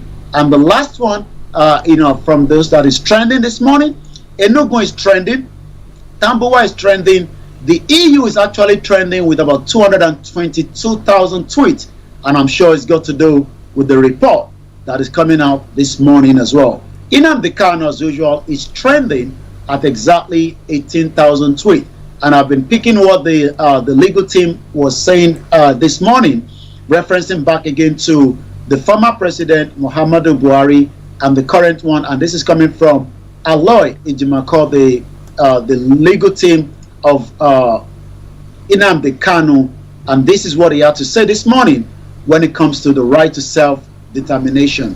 Aloy Ijimako went further to say the demand for self-determination is not personal. It is a demand on the Nigerian state, not against its president. It was President Muhammadu Buhari, the former president, that took it personal to the point that he killed and renditioned for it. President Bola Ahmed Tinubu should be smart enough not to repeat the same mistake. Ronu, which means think before you make any further decision. And that is how far I can go this morning because of the time constraint. I will return back again to you in the studio, Mr. Archie, so that we can bring it to the closure. But at exactly 1800 hours GMT, the Niger Voices will come on air, and the topic will be, can the service chiefs restore security back to Nigeria? Okay, Yomi, let me say thank you very much for that wonderful update there. We don't have enough time to go through all the other stories that is going on, but tomorrow, God willing, we will bring it up and then we'll talk on it. But this evening, as Yomi has said, exactly at 18 hours, that is BST, British Summer Time, or Nigeria, it will be 6 p.m. Yes, join in, or GMT +1, join in for that wonderful program. It's going to be a smasher. Can the service chiefs restore security back to Nigeria? Okay, we'll be saying about that. Yomi, let me say thank you very much for that wonderful update once again. Okay. Bye. Well, listeners, let me sincerely apologize to those of you who normally will listen to us on our apps. Yes, we're having a bit of technical issues there, but the technical team are working on it, not in-house, but those outside, and therefore we're still waiting for their response. And once they are ready, they tell us go. A few times they said go, and then we've found few faults here and there, and therefore they are trying to work on it. So Dave West, that's some information for you. And once that is sorted, I tell you, listeners, Dave West will be back or with Conscious Reggae on Mondays from 10 p.m. All right, then. So listeners, Starr Radio UK. Let's take a quick break, and I'll be with you. Stay tuned. I'm going to bring you everything that you need to know, because we're going to be going to the House of Parliament at 12 o'clock for the Prime Minister's question time. Stay tuned. Don't you go away.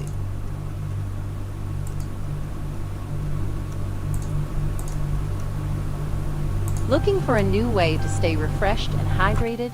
Look no further than iRange is perfect for any situation where you need a little pick-me-up. It's low in calories and has a delicious orange flavor that you will love.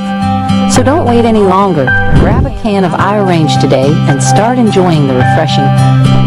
Buy online at irange.co.uk.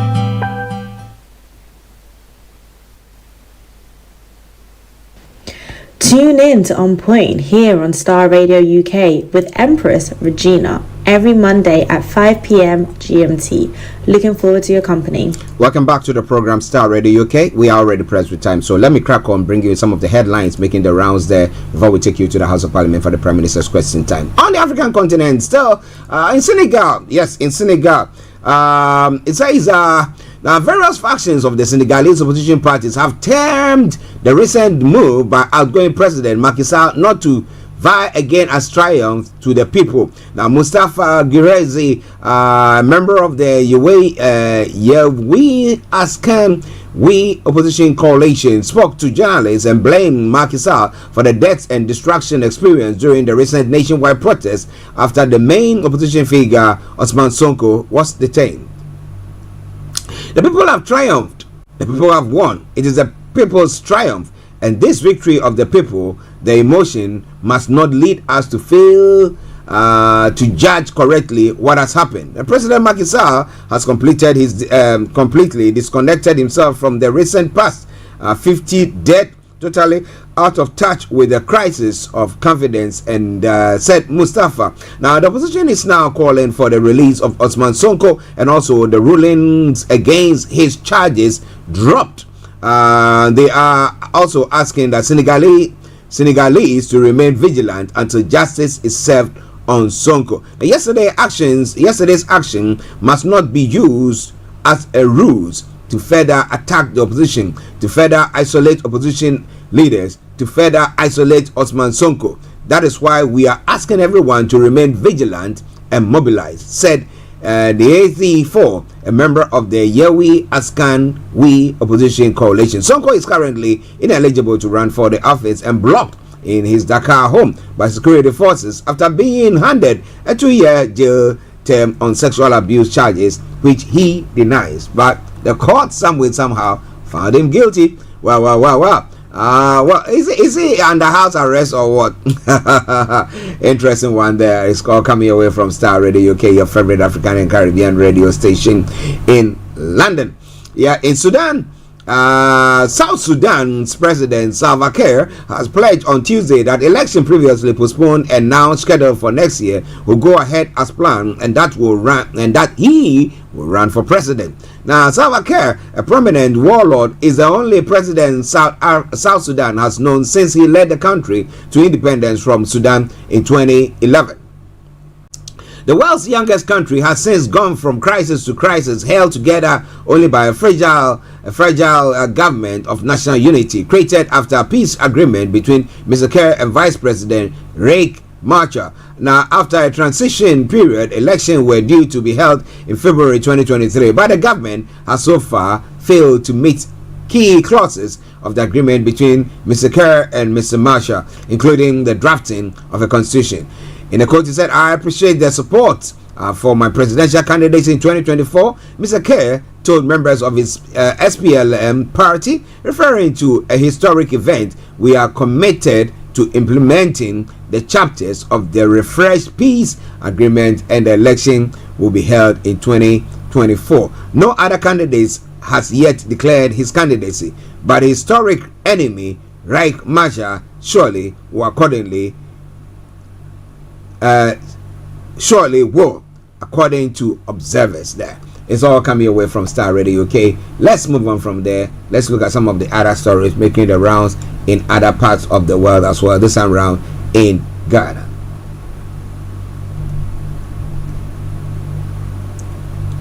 Well, chiefs and queen mothers of Asin North are calling on President Akufo-Addo to intervene in the ongoing criminal prosecution of the Member of Parliament for Asin North, James Jachi Kwesi. Their call is to reinforce Osajifo Osadeyo Yor Ajimanbedu II and Domahene's call over the weekend for the government to discontinue criminal prosecution of Mr. Jachi Kwesi. Mr. Kwesi is facing criminal charges brought against him after he lost his seat as Member of Parliament for Asin North. He is accused of allegedly failing to renounce his dual citizenship status before filing to contest the 2020 parliamentary election. Addressing the journalists in Parliament on Tuesday, July 4, 2023, the chiefs and queen mothers of Asin North appealed to the President of Akufo-Addo and the Attorney General to have mercy on the people of the area. Now, they got on further to say, we have not fought in Ghana before, and it will never happen because we are a Christian country. Well, Ghana is not a Christian country. Let me put it that way. It's a secular state. So we are asking that we all come together as one people. Particularly the issue at court, we are pleading with the government and the Supreme Court judge. The Attorney General should smoke the peace pipe so that Ghana will be a better place. So with all this, if it all falls on deaf ears and it's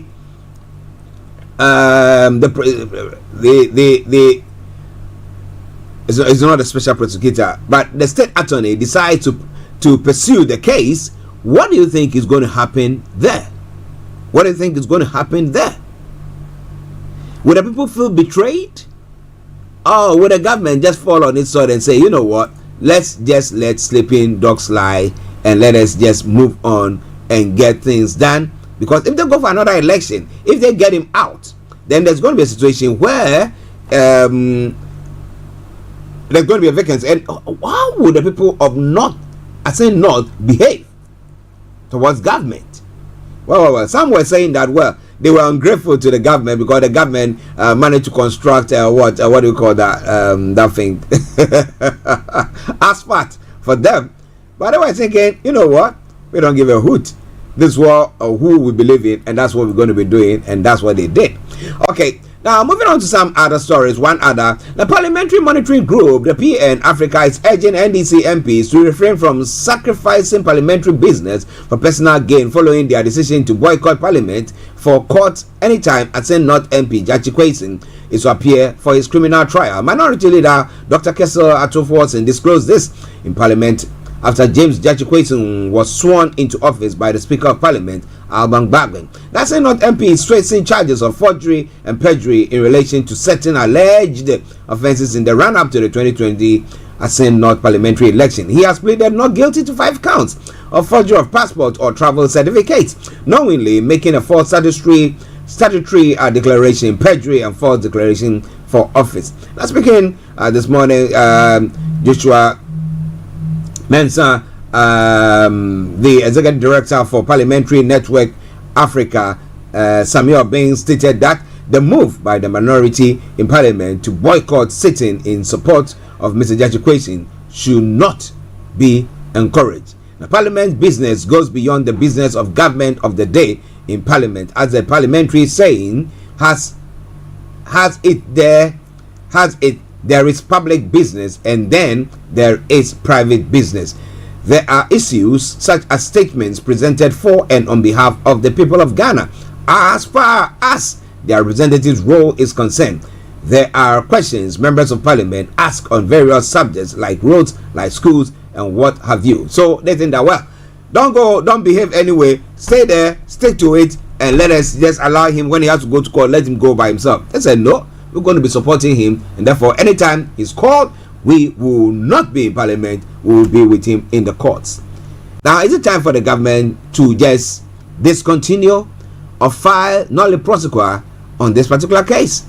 Okay, let's see what happens. So come your way from Starr Radio UK. 14 minutes to the top of the hour at the time. That means I will be taking you to the House of Parliament any moment from now. But if you want to hop in, feel free to do so. The lines are open. 0208 133 2257 or 58 is the time. 0208-133-2257 or 58 is the time. My apologies, the number. Why am I saying that? Oh my goodness. And then for US and Canada, call us on 001-718-303-2737, 001-718-303-2737. Text or WhatsApp at 0753-966-1745. Our Twitter handle is Starr Radio UK, and email address is info@starradiouk.com. Oluremi, good morning to you. I hope you are doing very, very well as well. We thank God Nigeria has not happened to you in Jesus' name. All right then. Now, in other stories making the rounds this morning, a quick one. More than 50 bodies remain unclaimed a month after a deadly train crash killed at least 293 people in India. The accident took place on June 2 in the eastern state of Odisha when a passenger train hit a stationary goods train and derailed onto an adjacent track. Some of the overturned coaches were then hit by another passing train. More than 1,000 people were injured in the crash, India's deadliest rail accident this century. The accident site has since been restored, but many families say they're unable to find closure as they're still searching for bodies of their loved ones. A very, very sad one there. Okay, let's move on to some other stories. A quick one so that we can take you to the House of Parliament for the Prime Minister's question time.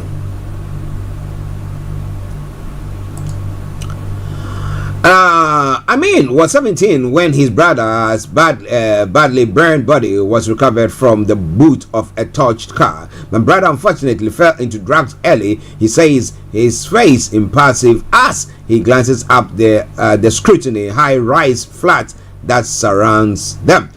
We sit talking about his brother who had trafficked drugs before his murder is one of Marseille's most notorious neighborhoods. Amin, now 19, grew up here on the Frère Fallon estate, a vast and deprived social housing project in the north of the city, which is blighted by gang and drug violation. But those are some of the issues pertaining to what actually propped up or the undertones that brought about this occurrence of this the France riot after this young 17-year-old boy was shot dead by the police. Okay, so those are some of the things that is happening there. One quick one when it comes to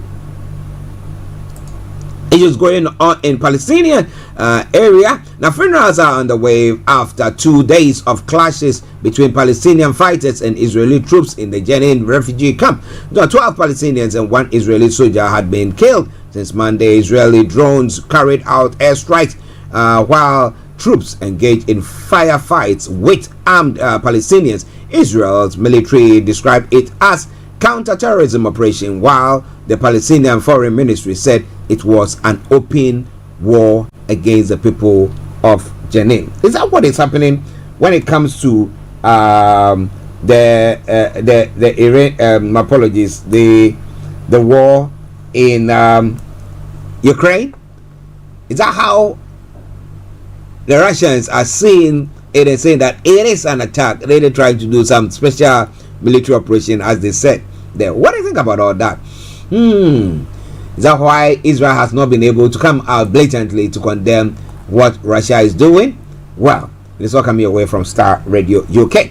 Now, here in the UK, now King Charles is to receive Scottish Crown jewels. He says a service of Thanksgiving will be held at St. Giles Cathedral in Edinburgh to mark his coronation. It's not a second coronation though, but he's to be handed a special sword. That is the Scottish Crown jewels. Okay. Now, train firms plan mass closures of ticket offices, and I was talking about that earlier on. Now, the question is, how many of us go to the ticket offices to acquire it? What we do, we go to the self-serve ticket machines. Okay, you just go there and then you just do things by your ticket machines and you just put it in code, whatever. But some are saying that, you know, the old folks. But we're living in a time where technology has gone beyond everything. It's gone so far. So we have the case where back in the day before the COVID struck, when you hear people who say they want to work from home or those we deem them lazing about and stuff like that. But now we see that people are able to work away from home and working effectively. We have meetings that people don't need to travel from point A to B, but we have online meeting, and then it's perfect. Some will say that there are some others where we need that human touch, and therefore there is a need for people to congregate or come together. Okay, but when it comes to issues like services of this sort, do you think the move by the train companies is a right move? Because that will be uncertain. Okay, so let's say where we got our studios is in Croydon. All right, so East Croydon, we got East Croydon and we got West Croydon train stations, but East Croydon is the bigger one. Now, if you go to East Croydon, how many people go buy their tickets via the office itself? Go to people personally to say, I want to buy a ticket. A few times I've been there and I've gone there to talk to them. Maybe when I'm trying to key in the place that I'm going, I'm not getting it right, and I don't want to waste time. Maybe because I can see that the train that I'm supposed to travel on might be, coming pretty soon, and I'd rather just go to the person at the till and quickly and I'm gone, rather than standing there and faffing about and doing and making a mistake and all that. So, do you think it's a right move by the train companies? Or, once again, as we know that their workers want to embark on a strike, people are running business and they want to be making money. They'll tell you we are not charities. Even the state runs in and the state they decide that we want to be losing money, yet we want to still go on because we want to provide things for people.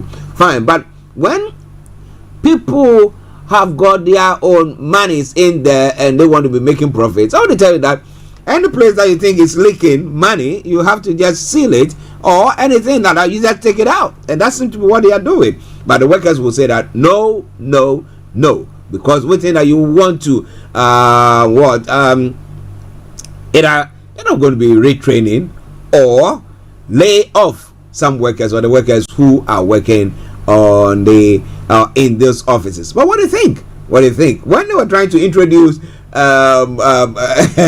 driverless trains, they were saying no. Well, but the others where it's all computer generated. Now we're talking about driverless cars, which it's going to be more, we say, more dangerous than the trains, because trains, at least you know that it's on its track. But this time round, with that, it's not on its track. With cars, you have to be moving, and then, but they say it's all going to be computerized and then self-driven. I don't know whether I'll have the confidence to be using that though. But well, listen, it's all coming away from Starr Radio UK. We'll be ending pretty soon. One at the story, and then we go away from here. Well, as Yomi did say earlier on, many schools in England are likely to close on Wednesday as teachers walk out again over pay. It is the sixth national strike by members of the National Education Union in England since February, and another is planned for Friday, as well as lessons, end-of-term events such as sports day, concert, and school trips could be disrupted. And with more strikes ballots taking place, schools are bracing for further disruption in the new school year. It has been more than 5 months since teachers first took to the picket line in holy huts, clutching takeaway cafes between gloved hands. They received 5% rise for the year 2022 to 2023. This is the time they are calling for above inflation increases plus additional money to ensure any pay rise do not come from school existing budgets. The Prime Minister and the Chancellor of the Exchequer say that we don't need to be increasing anybody's pay. All that we have to do is to make sure that we combat the inflation rate, bring it to, halve it, and we think that we're going to be doing all right. But I bet the banks are sitting there waiting, rubbing their heads. Let them go on, and let government succumb to it, and then the governor of the Bank of England will come on and then say that we are increasing the interest rate again. But you think all those things are right? You want to know more? I'm going to take you to the House of Parliament for the Prime Minister question time, where most of those questions will be answered. But for now, let's enjoy this tune from Mickey Paris, and it says, I still haven't found what I'm looking for.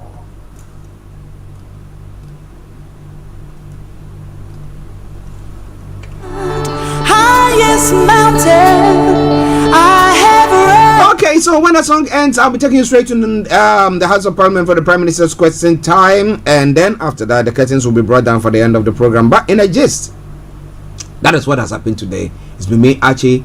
Remember, this evening exactly at 18 hours BST, Olayomi Koiki will be coming your way with Niger Voices. Stay tuned and don't you go away. Bye bye for now. These city walls, only to be with you, but I still haven't found. This is Starr Radio UK. This is Starr Radio UK. Haven't found what I'm looking for. I have kissed honey lips, felt the healing, his fingertips, it ran like fire. This burning desire, I have spoken tongues of angels, I have held the hand of the devil, was warm in the night, I was cold as a stone, but I still haven't found what I'm looking for. But I still haven't found what I'm looking for. I believe kingdom come, all the colors bleed into one, bleed into one. And yes, I'm still running. Broke the bonds, loose the chains, carried the cross of my shame, of my shame. You know I believe it, but I still haven't found what I'm looking for. But I still haven't found what I'm looking for. But I still haven't found, you know what I'm looking for. But I still haven't found what I'm looking for. You will love. So don't wait any longer.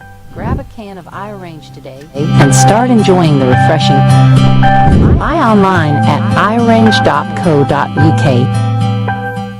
That there is a strong police presence across Wales. Question 10, Mr. Speaker.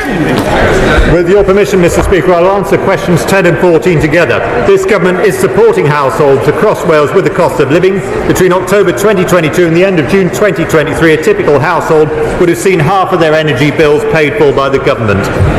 Question Mr. Speaker, according to a study on hunger in Wales, around 753,000 Welsh people faced hunger in mid-2022. That's more than double the population of Cardiff, with Welsh Trussell Trust food banks experiencing an 85% increase in the amount of emergency food parcels they distribute compared to 5 years previously.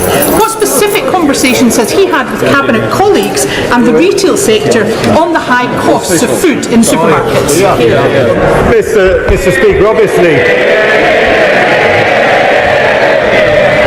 Mr. Speaker, obviously all Cabinet colleagues are absolutely committed to making sure that we put our resources towards the least well off, which is why pensions and benefits and the minimum wage have all gone up in line with inflation, and why there have been extra payments of £900 to people on benefits, £300 to pensioners, and £150 to households with disability. But at least the people of Wales are not in the same position as those of Scotland, where 1.4 million people are being hit with extra taxes.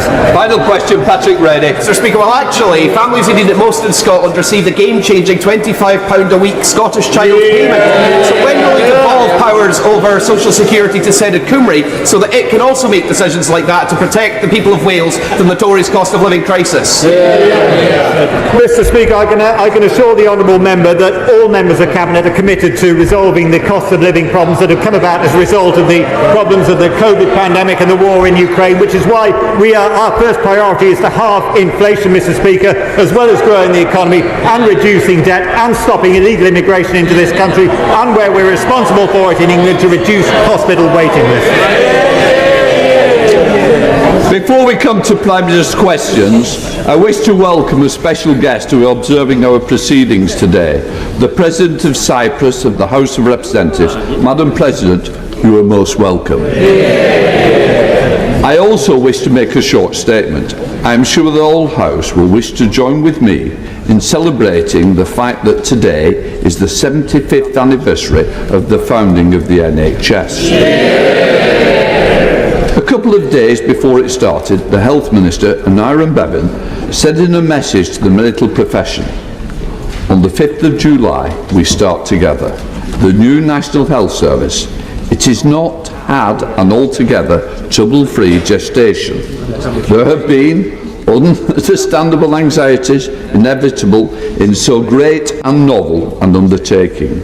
But the sooner we start, the sooner we can try together to see these things and to secure the improvements we all want. It is fair to say that 75 years later, the NHS still faces challenge, but it is right today that we celebrate an institution which treats over 1 million people a day. In particular, I'm sure members across the House want to join me in celebrating the staff of the NHS, past, present and across all our constituencies. To them I say, on behalf of the House, thank you for your outstanding contribution to the health and well-being of us all. And of course, the National Health Service Act is a reminder of the vital role of this House in creating debating legislation as part of a democratic process. So I say to previous MPs, thank you for what you did. We will not forget. Let us now start with Prime Minister's questions. Stephen Metcalfe. Number one, Mr. Speaker. Deputy Prime Minister. Thank you, Mr. Speaker. Well, Mr. Speaker, I have been asked to reply on behalf of my right honourable friend, the Prime Minister, who is actually attending a service right now in Westminster Abbey to celebrate the 75th anniversary of the NHS. And, Mr. Speaker, may I associate myself with your comments. The NHS continues to be a treasured national institution, and I'm sure colleagues across the House in this session will join you in celebrating its values, its achievements, and in thanking staff for their huge commitment to patients. Mr. Speaker, this morning I had meetings with ministerial colleagues and others. In addition to my duties in this House, I shall have further such meetings later today. Thank you, Mr. Speaker. And can I too associate myself with the remarks you made, celebrating the 75th anniversary of the NHS, and on behalf of my constituents and all our constituents, thank them for the work they do day in and day out. Last Friday, Mr. Speaker, I met with a group of residents who have raised a petition to keep the last bank in Corringham Town open. The viability of our town centres is often dependent on the presence of a small number of anchor businesses such as a post office or a bank. Can my right honourable friend therefore tell the House what action the government can take to ensure that at least one of these maintains a high street presence to support businesses and residents alike, particularly when these organisations have received significant government support.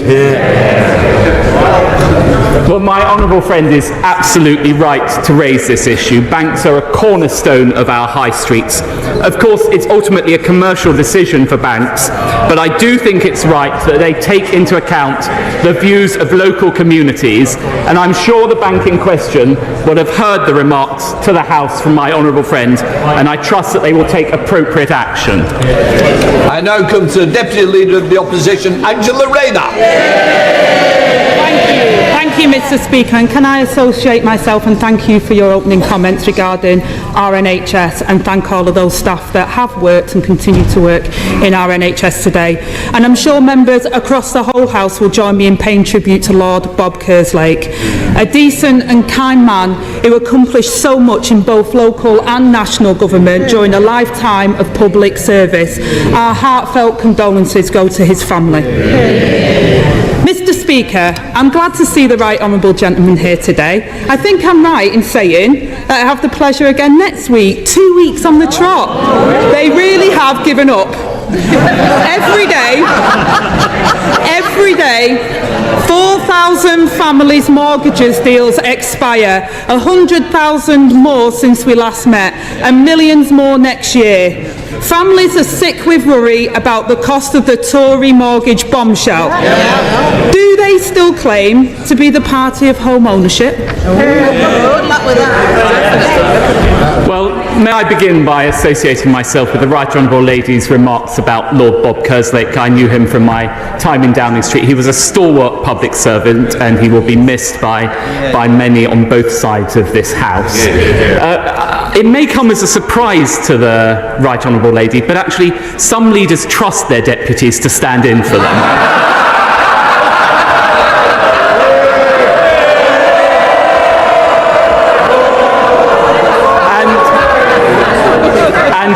When it comes to mortgage rates, I support the independence of the Bank of England taking the necessary measures to control inflation.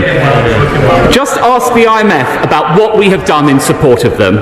They've said we have taken decisive and responsible action to bring down inflation, and we will continue to do so. But what's Labour's plan?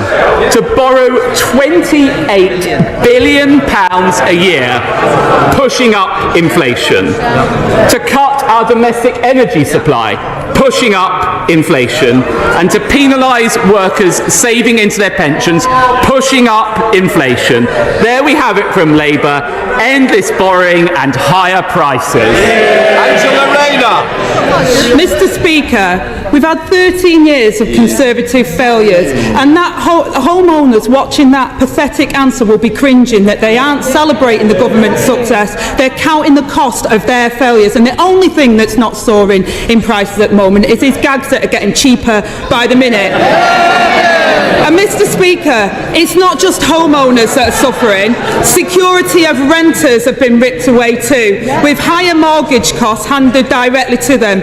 Given most renters live in homes with buy-to-let mortgage, can he tell us, are buy-to-let properties included in their mortgage support package, yes or no? Well, it's actually the case that under this government, and thanks to my right honourable friend, the Secretary of State for Levelling Up, that we have introduced legislation for the first time to support renters, to give them greater security of tenure, and of course the Chancellor will take all necessary measures to stand behind both mortgage holders and of course take necessary measures for renters. But look, we have a choice in this country, and the choice that we have made is to invest in our economy, giving us the fastest growing economy in the G7 for the past 2 years, creating jobs with record low unemployment and increasing people's wages by providing the national living wage, £1,600 into everyone's pockets. That's how this government is supporting people. Angela Rayner. Mr. Speaker, I know the Deputy Prime Minister isn't very good on facts, but their party did crash the economy. And he will know that according to his own own government's data, over 2 million buy-to-let properties are missing out on support. No-fault evictions are up by 116% this year. So will he tell us if the Prime Minister has a spine now to stand up to the vested interest in his own party and finally deliver their promise to ban no-fault evictions? Well, I don't think the Prime Minister is going to take any lectures on weakness from the party opposite. I remember there's a lot of talk about reshuffling the air from the Labour Party. The last time the leader of the Labour Party tried to sack the Right Honourable Lady, she walked out with a promotion. But we will continue to stand behind renters and to support them, and my right honourable friend will take all necessary steps. Angela Rayner. Mr. Speaker, that answer is pathetic for all those people that are facing homelessness on his watch. We will ban no-fault evictions, Mr. Speaker, unlike the party opposite. And Jessica and her 4 children from Plymouth were evicted from their home in April. They're temporarily living with Jessica's mother in a cramped house where her 2 eldest children are sleeping on blow-up beds in the front room surrounded by their belongings. Hardly the decent, secure life that his government promised. Don't families like Jessica deserve better? Yes. Deputy Prime Minister. I'll tell you what we're doing for families like Jessica's. We are increasing the national living wage. It was this party that introduced the national living wage, not the party opposite. It is this party that has doubled the personal allowance, cutting taxes for those people, and it is this party that has lifted 1 million people out of unemployment. I'm immensely proud of the record of this government, and that's why people will not trust the party opposite to crash the economy again. Mr. Speaker, I asked a question about no-fault evictions. I was very clear on what the Labour Party would do, but I can't see us getting through a single one of these encounters without the Deputy Prime Minister blaming the opposition for his government's own record. When asked yesterday about the record low number of council houses being built, the Housing Minister said she didn't recognise that statistic. When asked about support for people in temporary accommodation, she said it wasn't her brief, the brief of the Housing Minister. So if council housing isn't her responsibility, whose is it? Well, the party opposite may have failed to notice it's actually under this government that more council houses were built than when they were in office. It's actually under this party that we have record levels of housing being built. We stand very proudly on the record of this government, but look at what we have done more broadly. Inflation and waiting lists coming down, growth forecasts up, Albanian crossings down. Well, we're delivering on our priorities. What have we seen from the party opposite? They've U-turned 5 times in the last month already. The record is clear. The only thing you can rely on the party opposite to deliver is broken promises. Mr. Speaker, talking about broken promises, house building is set to collapse to its lowest level since the war. Rents and mortgages are soaring, home ownership is plummeting, and over 1 million people are trapped waiting for a council house. There is one simple solution to this problem, and everyone knows it. So when will he finally stand up for the national interest instead of their own interests and build more houses? Prime Minister. I say to the Right Honourable Lady, she may not have listened to the answer I gave and just moved straight on to the next pre-scripted question. We have built more houses under this government than the party opposite. And I'm afraid it's the same old thing from her. She stacks up the endless job titles, she takes the union cash, and she constantly talks shuts Britain down. That's why we will do everything we can to keep Labour out of people's pockets, out of their lives and out of government. Thank you, Mr. Deputy Speaker. I might respectfully say to the Deputy Leader of the Labour Party, if she wants to know what we're doing on rental reform, she can look at the rental reform bill that this government is introducing. But on a Is that your question? Well, I think you ought to ask your question. It's about the Slapton line in my constituency. Can it be right that Natural England is holding back major infrastructure development in South Devon and not allowing us to keep key infrastructure being developed? Well, my honourable friend is absolutely right to speak up for the Slapton line. It's one of the most beautiful roads in the country. I understand that the Slapton line partnership, which includes Natural England and the Environment Agency, are working closely with the local community on their plans. We now come to the Deputy Leader of the SNP, Murray Black. Thank you, Mr. Speaker. I would also like to begin by thanking all of the staff in our health services across these Isles. And as we celebrate the 75th anniversary of the health services in the UK, I want to reflect on two quotes from two people. The first one is, it's about using the private sector more, something we should be very comfortable with. The second quote is, people go as NHS patients to the private sector and we could do more of it. Can I ask the Deputy Prime Minister which quote is from the PM and which is from the Leader of the Opposition?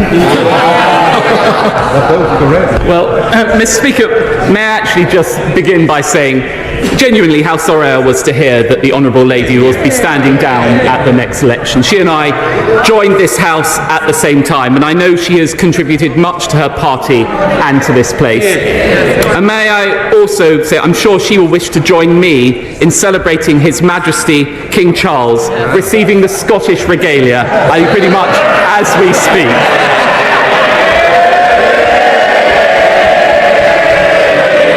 There's always time for a Damascus conversion, Mr. Speaker. But when it comes to the NHS, I will take absolutely no lecture from either party on it. It has been there for me. I was born in an NHS hospital. My children were born in an NHS hospital. It's been there for me and my family, and this government has put record funding into it. Very black. The Deputy Prime Minister, I thank him for his kind words, and we did join this place at the same time, and I'm pretty sure we'll be leaving at the same time.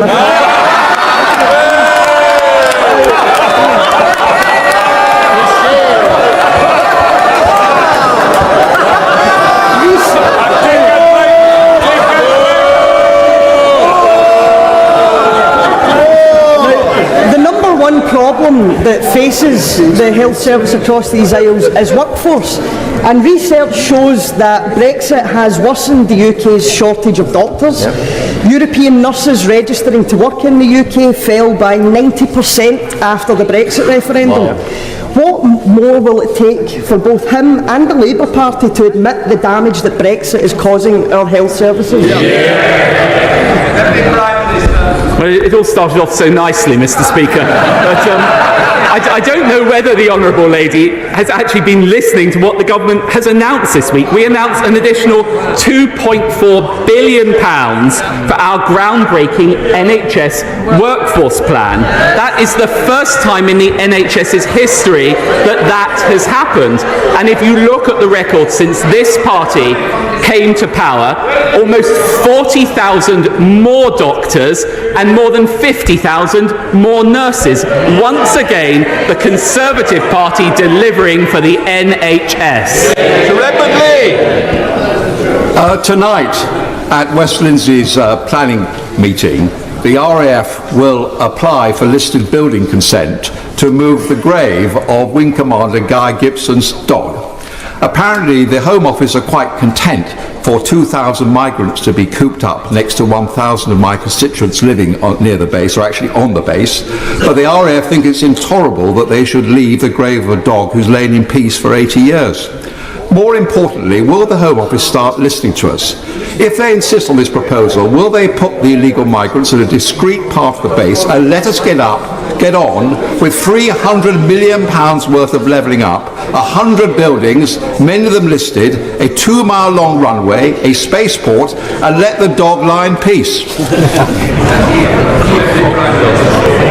Well, I think my honourable friend knows that we do have to take action to address the unacceptable cost of housing migrants in hotels, and I actually thank him for his constructive approach that he's taken to RAF Scampton playing a role in respect of that. Of course, Home Office ministers will have heard his broader representations, and I'm sure they will respond to him. Sir Geoffrey Donaldson.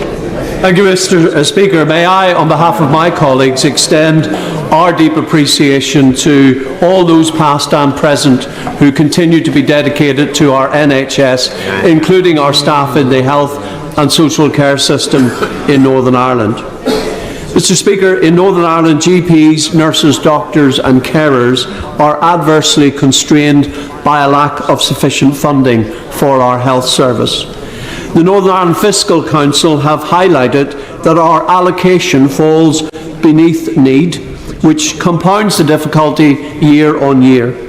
Can the Deputy Prime Minister assure me of the willingness of the Government to engage on this issue and to ensure that public services get what they need to continue delivering for the people of Northern Ireland?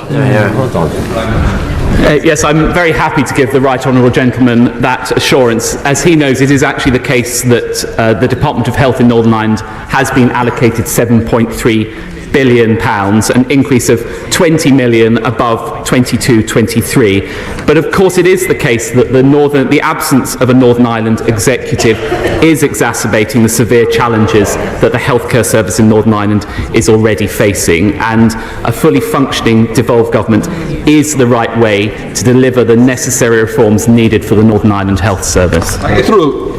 Thank you, Mr. Speaker. Of the 16,700 cases of melanoma diagnosed in the UK every year, sadly over 2,000 will prove fatal. Regularly applying sunscreen is our most effective weapon against this deadly disease, yet the Treasury remains stubbornly opposed to exempting VAT on these life-saving products. As a melanoma survivor, and with a further heat wave expected later this month, will my right honourable friend do everything in his power to remove VAT on high-factor sunscreen to save lives and to support the NHS as they celebrate their 75th anniversary? Well, my honourable friend is absolutely right to raise the dangers of melanoma. As a fair-headed person with a fair-headed family, where I'm acutely conscious of the need to wear sun cream. I won't trespass onto Treasury decisions in this setting, but I know my right honourable friend, the Chancellor, will have heard her representations. Crawley. Mr. Speaker, after 13 years of Tory government, this government's record is pretty dismal. Let's consider spiralling out of control inflation, interest rates set to hit 6.5% by the end of the year, energy prices double the rest of Europe, food shortages and strikes across the public sector and NHS, and graduates leaving university today with mountains of debt and little to no prospect of home ownership. Let me ask the Deputy Prime Minister, will he admit his Tory government's failure and urge the Prime Minister to call a general election now? Prime Minister. Well, rather than focusing on playing politics, we're actually delivering for the British people. I listened to the Honourable Lady's litany. I was interested to note that her leader has been in power for 100 days. And what's their record been? 3 failing First Ministers, 2 unfinished ferries, and a failed deposit return scheme. I think we can all agree the people of Scotland deserve better. Thank you, Mr. Speaker. Conservative governments have a proud record of supporting the UK's steel industry. I've seen it many times in this house. I don't know where they're laughing. thing, Mr. Speaker, because steel production halved under Labour. Many times in this House to talk about the importance of steel, not just to my hometown of Scunthorpe, but to our whole nation.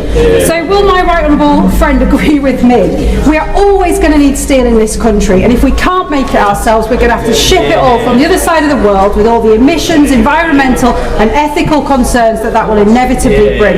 Will he reaffirm today the government's commitment to making sure that we take further measures to ensure that we have a sustainable, long-term steel-making production in this country?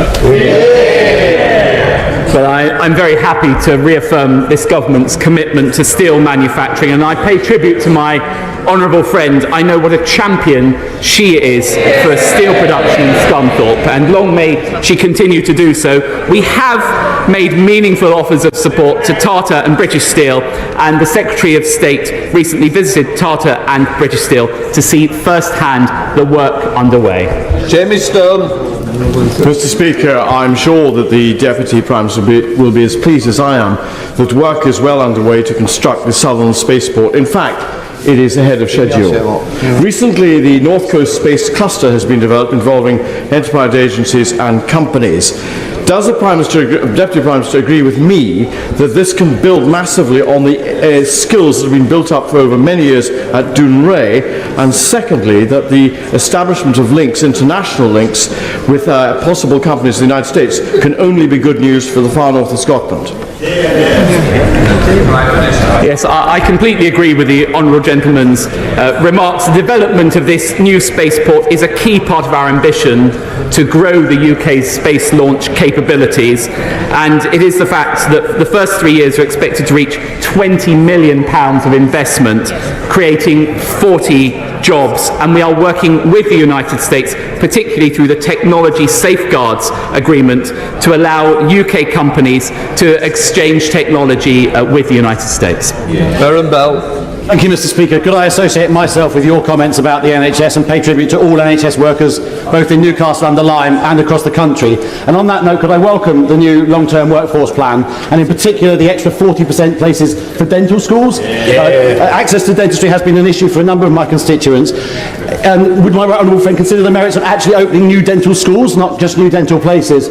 Keele University is one of the best medical schools in the country and would make an excellent site for a new dental school, if that would be...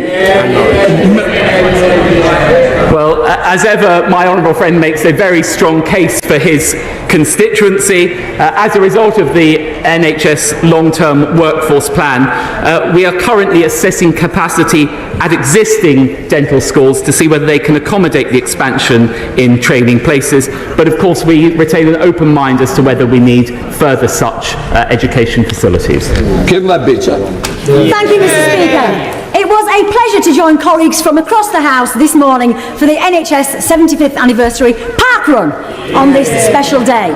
However, my joy was short-lived when I returned to my office to find the usual array of emails from desperate constituents who cannot get a doctor's appointment, a dentist's appointment, access to children's mental health services, or proper care for their loved ones. Does he agree with me that, as today's report from 3 highly respected think tanks suggests, after a decade of underinvestment, our beloved health service faces either managed decline under the Tories or a Labour government with a radical new health and wellbeing strategy putting its back on its feet? Well, Mr. Speaker, it may not surprise you to hear I don't agree with that characterisation. Actually, I'll tell you about this government's record on the NHS. Record funding, record doctors, record nurses, record scans, record operations. The only record from the party opposite is in Wales, where they now have the worst A&E waiting times in the country.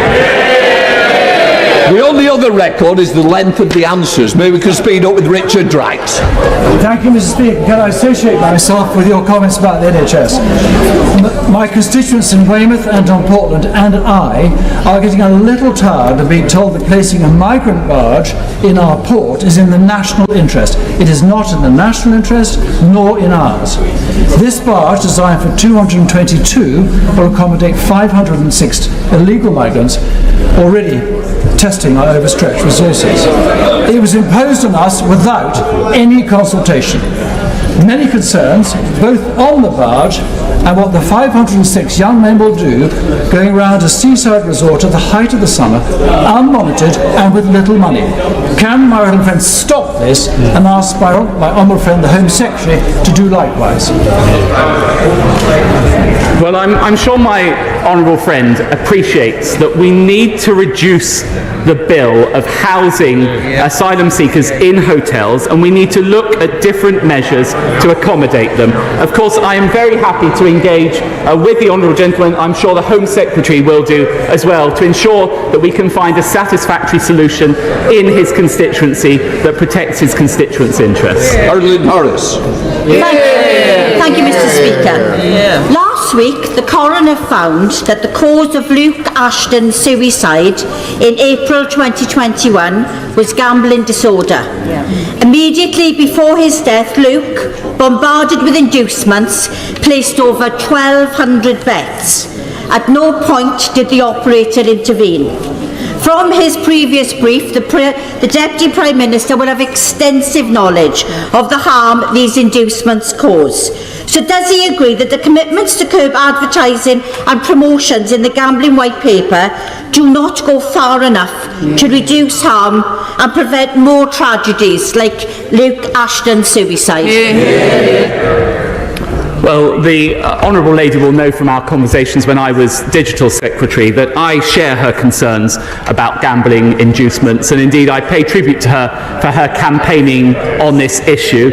I think we have got a very good set of proposals in the gambling white paper, and that sits alongside the 2019 NHS long-term plan, which committed to 15 specialist units across England to support those with gambling addiction by 2024. So I think we have good proposals in place. Thank you, Mr. Speaker. May I draw the House's attention to the fact that we have the Chief Minister of His Majesty's Government of Gibraltar in the gallery, Fabian Picardo. Can I seek an assurance from the Deputy Prime Minister that as the UK-EU negotiations with regard to the border between Gibraltar and Spain continue, that the sovereign, freely expressed opinions of the Gibraltarian people to remain British will be protected, as well as their security and economic interests?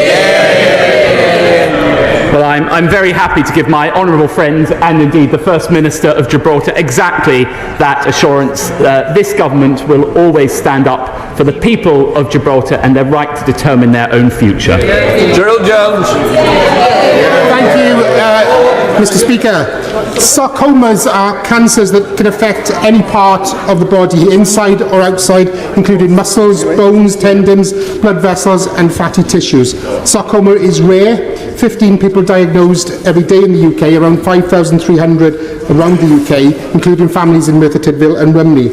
Awareness is low, and as this is Sarcoma Awareness Week, could I ask the Deputy Prime Minister if he'll meet with me and families affected so that we can discuss what more the government can do to raise awareness and vital funds for research going forward?